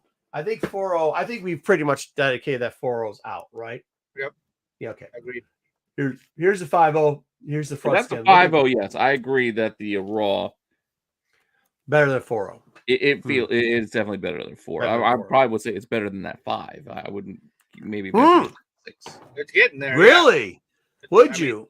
I would say it's well. I mean, we don't have that. You don't have that. You don't have that little chip in the corner. We don't have that spot that you were worried was mold between the 15th center. Yes, there's some spine ticks, but also even on the back, like there's no. I believe. Oh, I mean, it's way better. Yeah, I mean, it's way better than 5.0. There was a chunk missing at the top. There was a little chipped out on the back of that 5.0. No, or am I thinking of the wrong book? No, we haven't shown the 5.0 yet. We're starting to show the 5.0. This is the first time we're seeing the first time we're seeing it. Oh, so if you compare the front end to the back, the front end of the tube, we were looking at the 4.0 before. Raw versus 4.0. Now it's raw versus 5.0. I got you. I thought we were just on the same. I was trying to do something to work. Maybe I just got too clever. No, Pete was reading. No. I was in my head. I thought we were looking at this was the same book. Okay. So this book looks similar. We don't see the stable over. There is a little blunting on the top end and maybe on the corner, but we don't see. We saw blunting on the other one too. There's something here though. I mean, I could tell that I'm ruining it already. What I could tell you about the 5.0 is off-white pages on the inside. We had white pages on our side. We already looked at it. If you look at the blunting on the 5.0, you'll also see the top. There's a lot of chipping. If you look at the raw version over there, if we could get rid of the Rennavision, I wasn't expecting the Rennavision logo there. I can take that out there. Could you take that off so I could show the corners on the right side too? Where is it? There it is. You see a little bit of chipping there at the top of the 5.0. If you see the corners, I kind of actually almost clipped it off. Covered it's sharp tack show. Yeah, where the tack show is, it's a sharp corner. As you can see, there's rounding there. There's also increasing color break by the top window that goes pretty far. It's over an inch, and you see chipping on the right side of the color. There's also waviness inside the book. I know it looks like it's just on the thing, but when I look at the pictures and then blow it up, there's waviness on there. 6.0. Now, this is ridiculous for this 6.0. It has white pages, so it links up. But look at this. What do you think that is? Looks like water. Nope. I think that's insects. I think that's chew marks from insects. Oh, yeah, because the way that it's worn out. Yep. Like, yeah. I think it's chew marks from insects. Well, why is it black behind it? Did they... Yeah, I don't know. Well, you see sometimes with the insecty things, you see like the color break like that because it didn't cut through the whole thing. And it could also be shadowing in there. You do see a line color break over there. You see on the Silver Surfer, there's a big thing there. And there's a subscription crease down the middle of the book. You see color breaking on the right side. What did I point there to? Oh, yeah, that's the sub crease. That's where the arrow is. So we got rid of the 6.0 because I think it's better than both of those. Now, 6.5. Swinging up a 6.5. Now, here's part of the problem, too. They didn't give me a lot of interior picks because it's already slab, so you can't look at the interior picks here as much. We've already looked at the 4.0, so we can only look at the outside and see what it says. This is white pages on a 6.5. If you look, I blew up the picture of the 6.5 here. You do get a little bit over here on the right side of a color breaking crease that is 1.5 inches. You get a secondary one that's less than 1/10 of an inch in the windowsill, followed by a very small color break there. On the left side, you get what looks a lot. You could, I mean, I'll be honest, I probably should have put this one up against the raw one and see if you guys could tell the difference. There's not a lot of difference between it. Probably the biggest note on this one is the large color breaking crease that formed on the right side that has been pressed. Yeah, out. the top left corner Yeah. one. Like Yeah. right down. Which you got to remember, if you're getting larger, you can get multiple smaller ticks for a larger breakdown because they measure the size too. So here we go. Here's the two books side by side. The one on the right is the raw one. The one on the left is the one we saw in the slab. Obviously better lighting too. But you see there's not much difference between the two of them. There isn't. I mean, if you look at where the staple positioning is around the same. If you look at some of the color breaking quote unquote ticks around Silver Surfer, same. I do understand there's a little bit difference of coloring, but that does seem to do something with the picture. You see the color breaking on the right side. All in all, white pages inside. It does look like this book would qualify for 6.5. Well, I was going to say, it does look like, see, this gives you an example of how you can see back in the day how not all books were cut exactly the same. Oh, yeah. Like, look at the top of, like the top, if you look at the right, there's a little bit more extra cover than there is on the one on the left. Yeah, a little bit. Not much. It's just, yeah, you just see the slight differences. The only thing that, so I mean, I think both of them would qualify into the 6.5. Hopefully, I explained that well. I didn't know how I was planning on that playing out. In my head, it played out different where I was going to quiz people like BK who have no clue on how to grade books or anything about comics in general. But it didn't work. If I had to pick one, though, I'd pick the one on the left. Yeah. Why would you pick the one on the left? Well, I think you're also getting it's brighter. Go ahead. For color. Because then I know you said it could be the picture. So I get no, it is on this one. It is the picture. It's the light. I mean, the color looks in this picture. The color looks way better than the one on the left. Yeah. And then, I see like the creases and the spine ticks in the black for the one on the right. I think those definitely take away. I know the creases up there by the Comics Code logo. Yeah, I was gonna say you don't have that one. You don't have that. Yeah, long... you don't have that over there. But I'd rather have that with a nice color if they both have the same color pages. And I think that one presents, but just because of the picture. There is a little bit more rub. There's a little bit more rub on the, but you're counting defects as a total, right? So like when you go through and start counting these defects, they pretty much add up similarly and are very comparable. There is, I will give you this, there is more color rub on the right side than there is on the left side. There is longer color breaks on the left side than the right side.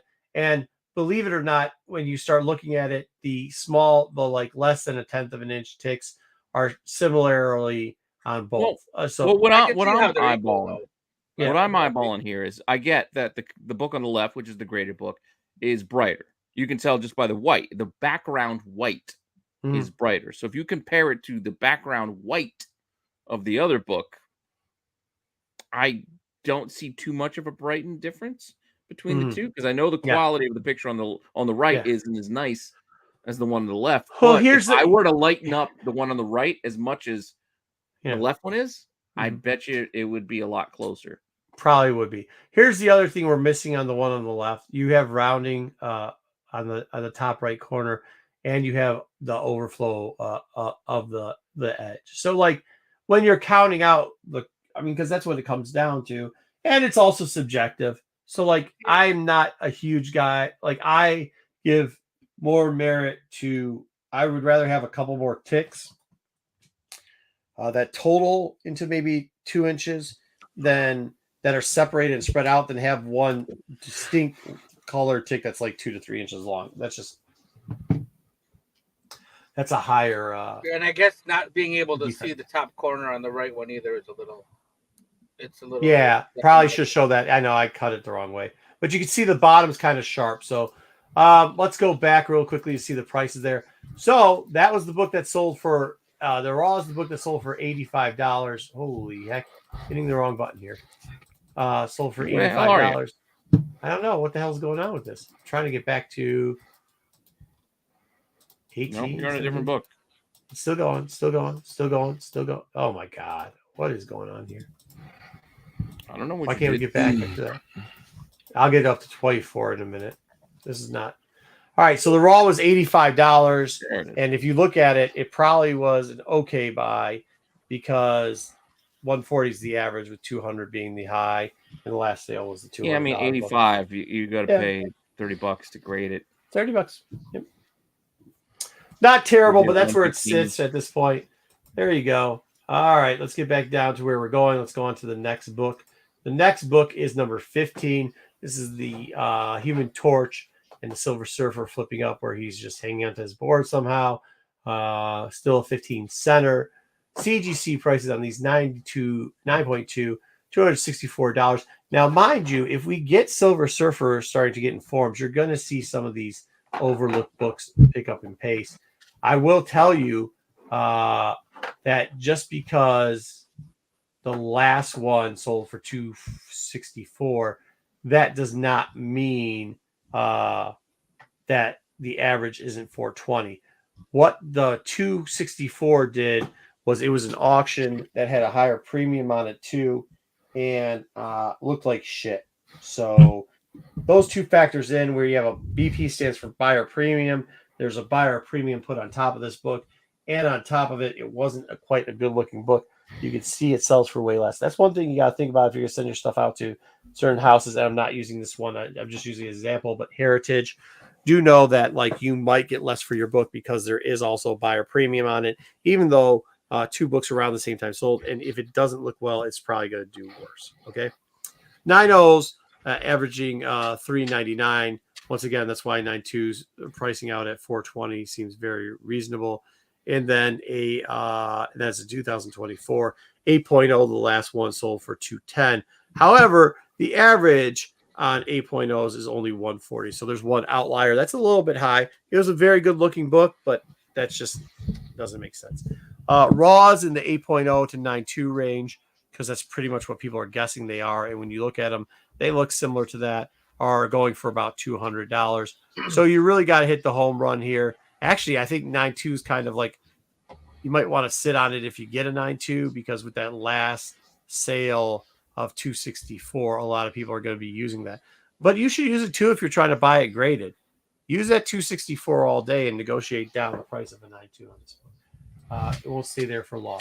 Okay, next up we've got number 16. Great Mephisto cover. Probably a book that you should be looking for, because both these characters seem like they might be making an appearance here. This is number 16, CGC 4.5, going for about $528. Well, yes and no. 22. We're getting the shallow ball version of Silver Surfer. Shallow balls. I know. This is interesting though. So 4.5 last sold in 2022 for $528. The last Raw 4.0 sold for $313.55 in 2023. Not a lot of these books selling in this range. The last 4.0 Really? This one seems pricier than I would have thought. Yeah, it is. People like this book. They like the art. It's what's his name? Starts with a B. The artist in this cover. Buscema? Yeah. Yep. He's got these last couple covers too. You can find them in lots sometimes too. Get them even cheaper. But 2023, like I said, 4.0 raw sold for $313.55. Last 4.0 raw.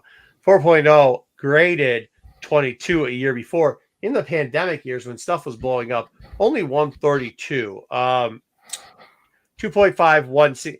Now here, this is what I'm going to tell you about this, and this is why I'm putting down a 2.5. You're like, why the hell are you showing us a 2.5? Well, because 2 years later, a 2.5 in 2024 sold for 168. Which once again, I know you're saying we're getting shallow balls, but we know we're getting a Mephisto. For some reason, Silver Surfer and Mephisto seems to be a pretty good connection at this point. Also, for those people that are trying to buy this book even graded, I would suggest grade is the way to go now, because you can use 2022 numbers, and we already know that if we're looking at the raw sale for a 4.0, it's selling for $313 compared to the 2022 numbers, which is the number you're going to use if you're negotiating this book, because it's $132, which is actually less than the 2.5. So that might be a book in a range you kind of want to hunt there in that 4.0 range, probably all the way to 6, because there's not a lot of sales of this book in this area. There you go. Make sense, Dub? Yeah, makes sense. Okay, good. I'm hoping I'm making sense to people. If you have questions, You are. I gotta find where some of my older ones, because I thought they were in here, but no, we're not grading Pete's book online. I know this looks like a shitty cover, but that's the book that I could do it because I was going to do something on Raw and not on this. I decided not to. You get a little Nick Fury there in the bottom. This is also the 17 second to last issue. There's no other choice. It's Shield or me. The Surfer must kill. Okay, well, we'll see if he kills or not. He doesn't kill. Surprisingly, Nick Fury doesn't do anything for this book. CGC 9.6s in 2022, selling for $906. 9.4 though, more recently, averaging for around $700. Same thing with 9.2s. 9.2s is a 2022 averaging for $250, and then in 2024, the 8.5s sold between $85. A lot of 8.5s sold between $85 and $185. You see that in the 9.2. You think there might be a little bit of room in the 9.2 range. You see the $700 at a 9.4. I think there might be a little bit of room there. And at the 9.6, probably still all underpriced. This book in the 9.6 probably will be a $1,000 book in the next couple of years. Raw's 8.5 selling for $126 on average. A 9.4 plus, meaning it was listed. graded. It was, graded in the 9.2, 9.4 range. I am telling you, both books that sold for $200 probably were a plus. This is why I'm including the high grades of 9.2, 9.6. Worst case scenario, as we used to play with the portfolio game, if we have Pete's bad luck that day, maybe we come out with the $50 and break even on it. But odds are we're probably going to make money off of that Raw, one of the two Raw books. Either in the $700 range. Here's the other thing. While you're talking, since you're talking about the Silver Surfer books, just quickly throwing it out there. Even looking at pictures online, you'll probably have a better gauge on these later books that Marco's showing you, because we are looking at the stapled books than you will the earlier run. The earlier run, they could be deceptive because those are the square bound books. You take those books from certain angles, it looks nice to you, and then when you get the book and it's like, man, this square bound book squished. Or Squish looks like the shit out of the it. glue's fucked up. And if they're pressing it up, I really hate people early that press books are square bound. Later books, and people that press, and you don't know how they press that. And remember, square bound books, glues. It's glue. You know what I mean? You heat it up. You got glue. You melt the glue. I mean, and then if that glue splits it all, then all of a sudden they'll think it's resto. Yeah, and you're not just detached cover, even if it's still detached. Interior, that's what happened to my Silver. I bought a Silver Surfer 1 online. by the time it got to me, I was like, the interior pages, like a couple interior pages came out. Like, I think they tried to press it. And then the seller, thankfully, they refunded me some of the money. They're like, oh, we'll kick you back some money. Like, I'm fine with it, but it's like, you didn't tell me they were detached interior pages. Well, they probably didn't know either. They probably pressed it. Yeah, it's like when you press that shit, they the glue melted back and then shit came loose. Out. And by the way, if you go and grade that, there's now going to be glue across a page, so they don't know if you tried to put the pages back in, and they'll call it amateur restoration, and then you're going to get hit up with a fucking purple label 2.0. Yep, there you go. We'll talk more about that next week. I actually have a thing about restoration and maybe even qualified conservatory stuff. We'll talk about it next week. A little bit more in detail on that. All right, the last book in the series, he's getting in the butt. Silver Surfer from what's his name? Black Bolt. The Unbeatable Inhumans. Yeah, they're beatable. We get a bunch of Inhumans. We get the Send last them to issue. ABC and they'll fall apart. Yeah, they'll fucking fall apart quick. CGC 9.4, $565. In 24-ish. 24-ish, right on the cusp. What does that mean? I don't know. What's 24-ish mean? I don't know. 24-ish. Was it probably January? 2020? Was it Yeah, it's probably early 2024. That's probably what it was. The ish. I don't know. Whatever. 9.0. You don't know. I don't know, man. It's not like I just did this 5 minutes ago. I did this you days can't ago remember sometimes. Yeah, I can't remember. You can't remember. 9.0, $220. Remember, I've been looking at a ton of books for this auction. So 9.0, $220. This way. Half of 2022. A 9.0 for this last book was selling for over $500. It is down to $220. Oof, that's a rough look. All right, Raws and high grade, 126. Why is that rough? That looks like it went up. What? I'm saying if it's 220 and 22. No.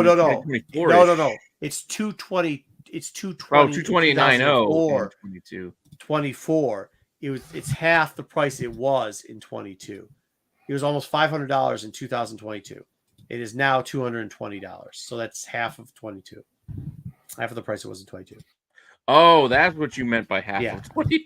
I thought you were saying 22. in half of the year 2022. It's half the price of it was in 2022.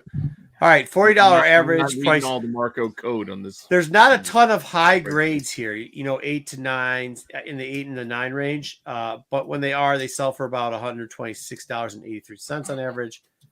However, the lower grades, the average is $40. And so anything under an 8.0 is about $40. And there's a ton of those that have sold. Still a great book to get up and buy. That's where I'm at. That's issue right there. Give me your $7.5 for $30. And that's what we got there this week. Sorry, there's a lot of it. Felt like I've been talking for 20 minutes. Hopefully you guys enjoyed that. Matthew usually is our barometer if that was a good content or not. Hopefully it wasn't too confusing. I always feel like sometimes it feels like too confusing. It might be too lectury.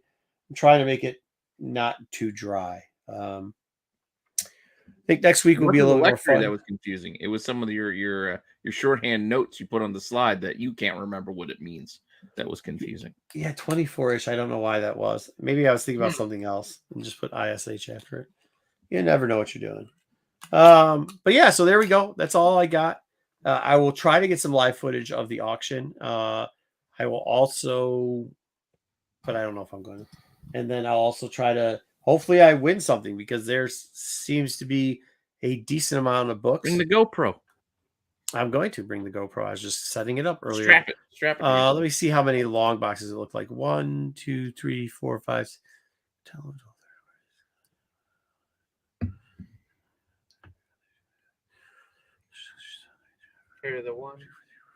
There's at least 45 long boxes there. It does look like a lot of different stuff, all the way up until like 90s X-Men. They do have 2 boxes full of what the shit stuff like Harbinger, Valiant. So there's stuff up to the 90s. Oh, dang. But you start all the way from 12 centers. You know what I mean? Up. Yep, they do. They got a couple of Valiant boxes. They got a couple Like other. New Valiant. They got something called Space Trek or Star Trek. They got the '90s Wolverine Play it stuff. dumb. What's that? Stop playing dumb with the Star Trek. I don't know what you're talking about.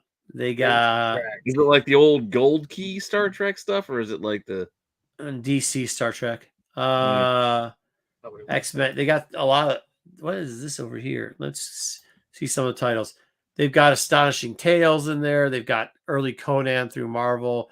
They've got 20 Cent Ghost Riders in there. See, Any that's what you're saying. Warriors Like when you start looking Atom? at stuff, you start looking at those Marvel spotlights, stuff like that, and trying to figure out what's around there. They've got what else did I say? Challengers of the Unknown. So they got a big chunk of DC stuff. They've got I love this stuff. I love is that's in bad shape. They got a bunch of different. They got Black Magic, which I think is probably one of the underrated. It's always overlooked, but DC, 20 Cent semi horror / mystery stuff that they have out there usually sells pretty well. Supernatural. Yeah, Supernatural. Thank you. They have Strange Adventures. They've got Claw. I don't know who's. With See, the that's K. what sucks. You've got stuff like Strange Adventures, and then you've also got that mixed together with Champions. Okay, but then you've got Bomba, the Jungle Boy, which isn't terrible. But then you've got Claw. You got like 5 things of Claw in there, and then John Carter Saves the World. Just random issues. You've got what else do we have? I said Challengers already. I said Black Magic, right? Let's see what else. Oh, you got Early Adventures, 12 Cent Adventures. You got Red Wolf. We should have covered Red Wolf. That's the title everybody wants. The Defenders. Hey, These are kind of low. I'm still a big fan of that submission Despio 1 in 25 for number 3. But that's the new version of Red Wolf, Mm. not the old school. They got Heroes Inc. here. They got some random stuff like Heroes Inc. Yeah, that They've got- Heroes Inc. is not random. They've got That one random you stuff. showed in the Like, picture. no, I didn't show that one in the picture, did I? Yeah, it was in With the main picture. Misfits, which is an awesome book. But then they got the Atom instead of actually Showcase, which I don't know because it was a similar time period. It was really close. They've got World's Finest in there. They've got some banger books in here. They got early. I don't know. Some of that old DC stuff. They got fantastic. Like when you were Four like back there. adventure, like No, they got. I mean, Superman what? out, Well, Jimmy DC's pretty classic. What DC stuff are we kind of iffy on? We got. I don't know. We They got got Superman's this pal, Jimmy Fantastic Olsen. Four thing. I don't know if anybody's ever heard of that before. He's all right, kind of overrated in my opinion, but Yeah, but then they do have early, I'm just kidding. 90s Batman, Teen, they Some Nightfall. Titans, and what else do they have? What the hell is that? I'm telling you, I want some Warriors of Plasma. Shadow of the Bat. They got a little Shadow of the Bat Defiant? there. there we go. That's some Yeah, I classic. want some Defiant. I want That's some some classic Lapham good goodness. Oh shit! I They got can't wait something to that. called Captain Way too much. America. Save a hoe. Huh. Got a couple Captain America boxes. Captain Caveman. What? Oh, there's a captain. Captain They have Save a 50s Hoe. Terror, classic pre-code horror. I don't even. I actually don't know that book. I have to look that up. Batman, action, Oh mystery. boy. They have something called the Batman, Men of Batman. Mystery. Yeah, they have three Batman long boxes. That's DC's recent business meeting. Yeah, that is. They're Well, like terrible. what era Batman are you talking? Number Up wise? to the 90s. Late It's- 80s to mid 90s is Yeah, solid. it depends. Yeah, it's like 70s to Especially 90s. get Doug We're Mancini looking at year Jones. 1 to Nightfall is what we're saying. 400s. Yeah, Yeah. so what? 500. Year 1, what 87 to 90. This is the weird stuff. So they got Dead Star. They got Dreadstar? Dreadstar. Dreadstar, Rastafari. They got Amazing Fantasy, but it's the new version. It's the Cho. It's what's his name? Oh, Show? wait. Yeah, Well, Amadeus Amadeus Cho Cho, is in yeah. 15, yeah. They got big Hulk runs. They've got a bunch of Doctor Strange stuff and the Marvel Doctor Strange stuff. Oh, there you go. More DC Trekkie stuff. Batman Secrets. What is that? Not huge on that. Oh, Clement. X-Men. Nick Fury Shield. What do we got here? Oh, there it is. Like Something called Steranko Fantastic Shield or Or yes. No. 90s Shield. oh, Avengers, Conan. West Coast Avengers.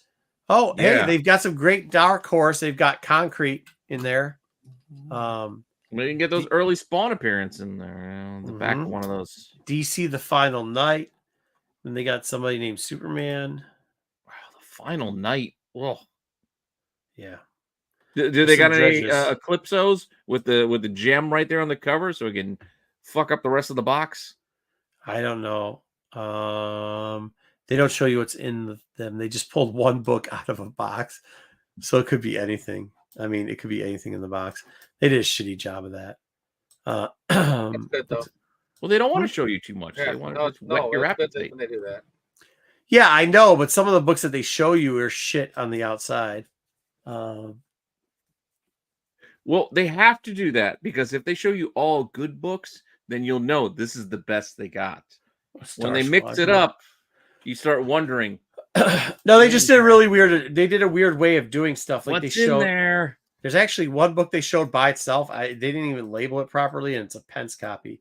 But whatever. What I'm saying is like I don't know. They did like choice groupings where you would have, like we saw earlier with the Silver Surfer, the Heroes Inc., the Atom, the World's Finest. What else is in that? The All-Star Adventures. And then they just took one random book out of a long box and put it in front of the long box. So sometimes they got to do that. They can tease you, They teased a lot. They had a lot of great pictures. You throw like a random All-Star Squadron out there and it's in the right number range. You're like, oh, maybe first Power Girl's in there. Maybe that's in that run. Maybe it's close enough. There is. They do have some pulp magazines. I saw some of it early on. So they have some pulps in there too.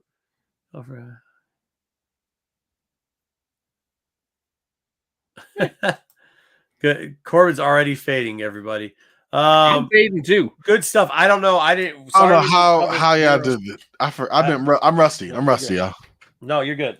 We were going to cover our heroes. I don't think we're going to because we don't have time. No. Who cares? We're not going, so we can't. We're not going, so who cares? All right, guys. Well, let's have a good one, Pete. I'm done. If anybody else has anything. No. I'm I mean, I can talk about some of the best DCs. No, I'm just kidding. I'm done. What? We got Dollarman digging tomorrow, Pete? No. So, but we do have Hot 10. Well, here's the thing. I have one planned out. I just have no time to do it because I got to go in the office and then I got to work on the Hot 10. When you hit your sabbatical, you were cutting into under the radar with your dollar bin digging. So I stay away. I'm going to go back and just start doing that. And then you can, because I mean, I've got books that I'd love to talk about. I got like a whole bunch of shit from the last 2 weeks of books. I'm like, we could talk about this. We could talk about that. There's a lot of characters I can cover in these recent books. I just haven't had time to do it. Yeah, I was just trying to stop off your toes on that. No, but I was just trying to pick up the slack when you were like, you skipped these books. So I was doing books after you didn't do them. Yeah, well, I mean, you could only go so long. Plus, we were kind of divided. Well, we talked about behind the scenes. We were giving enough content for both of us.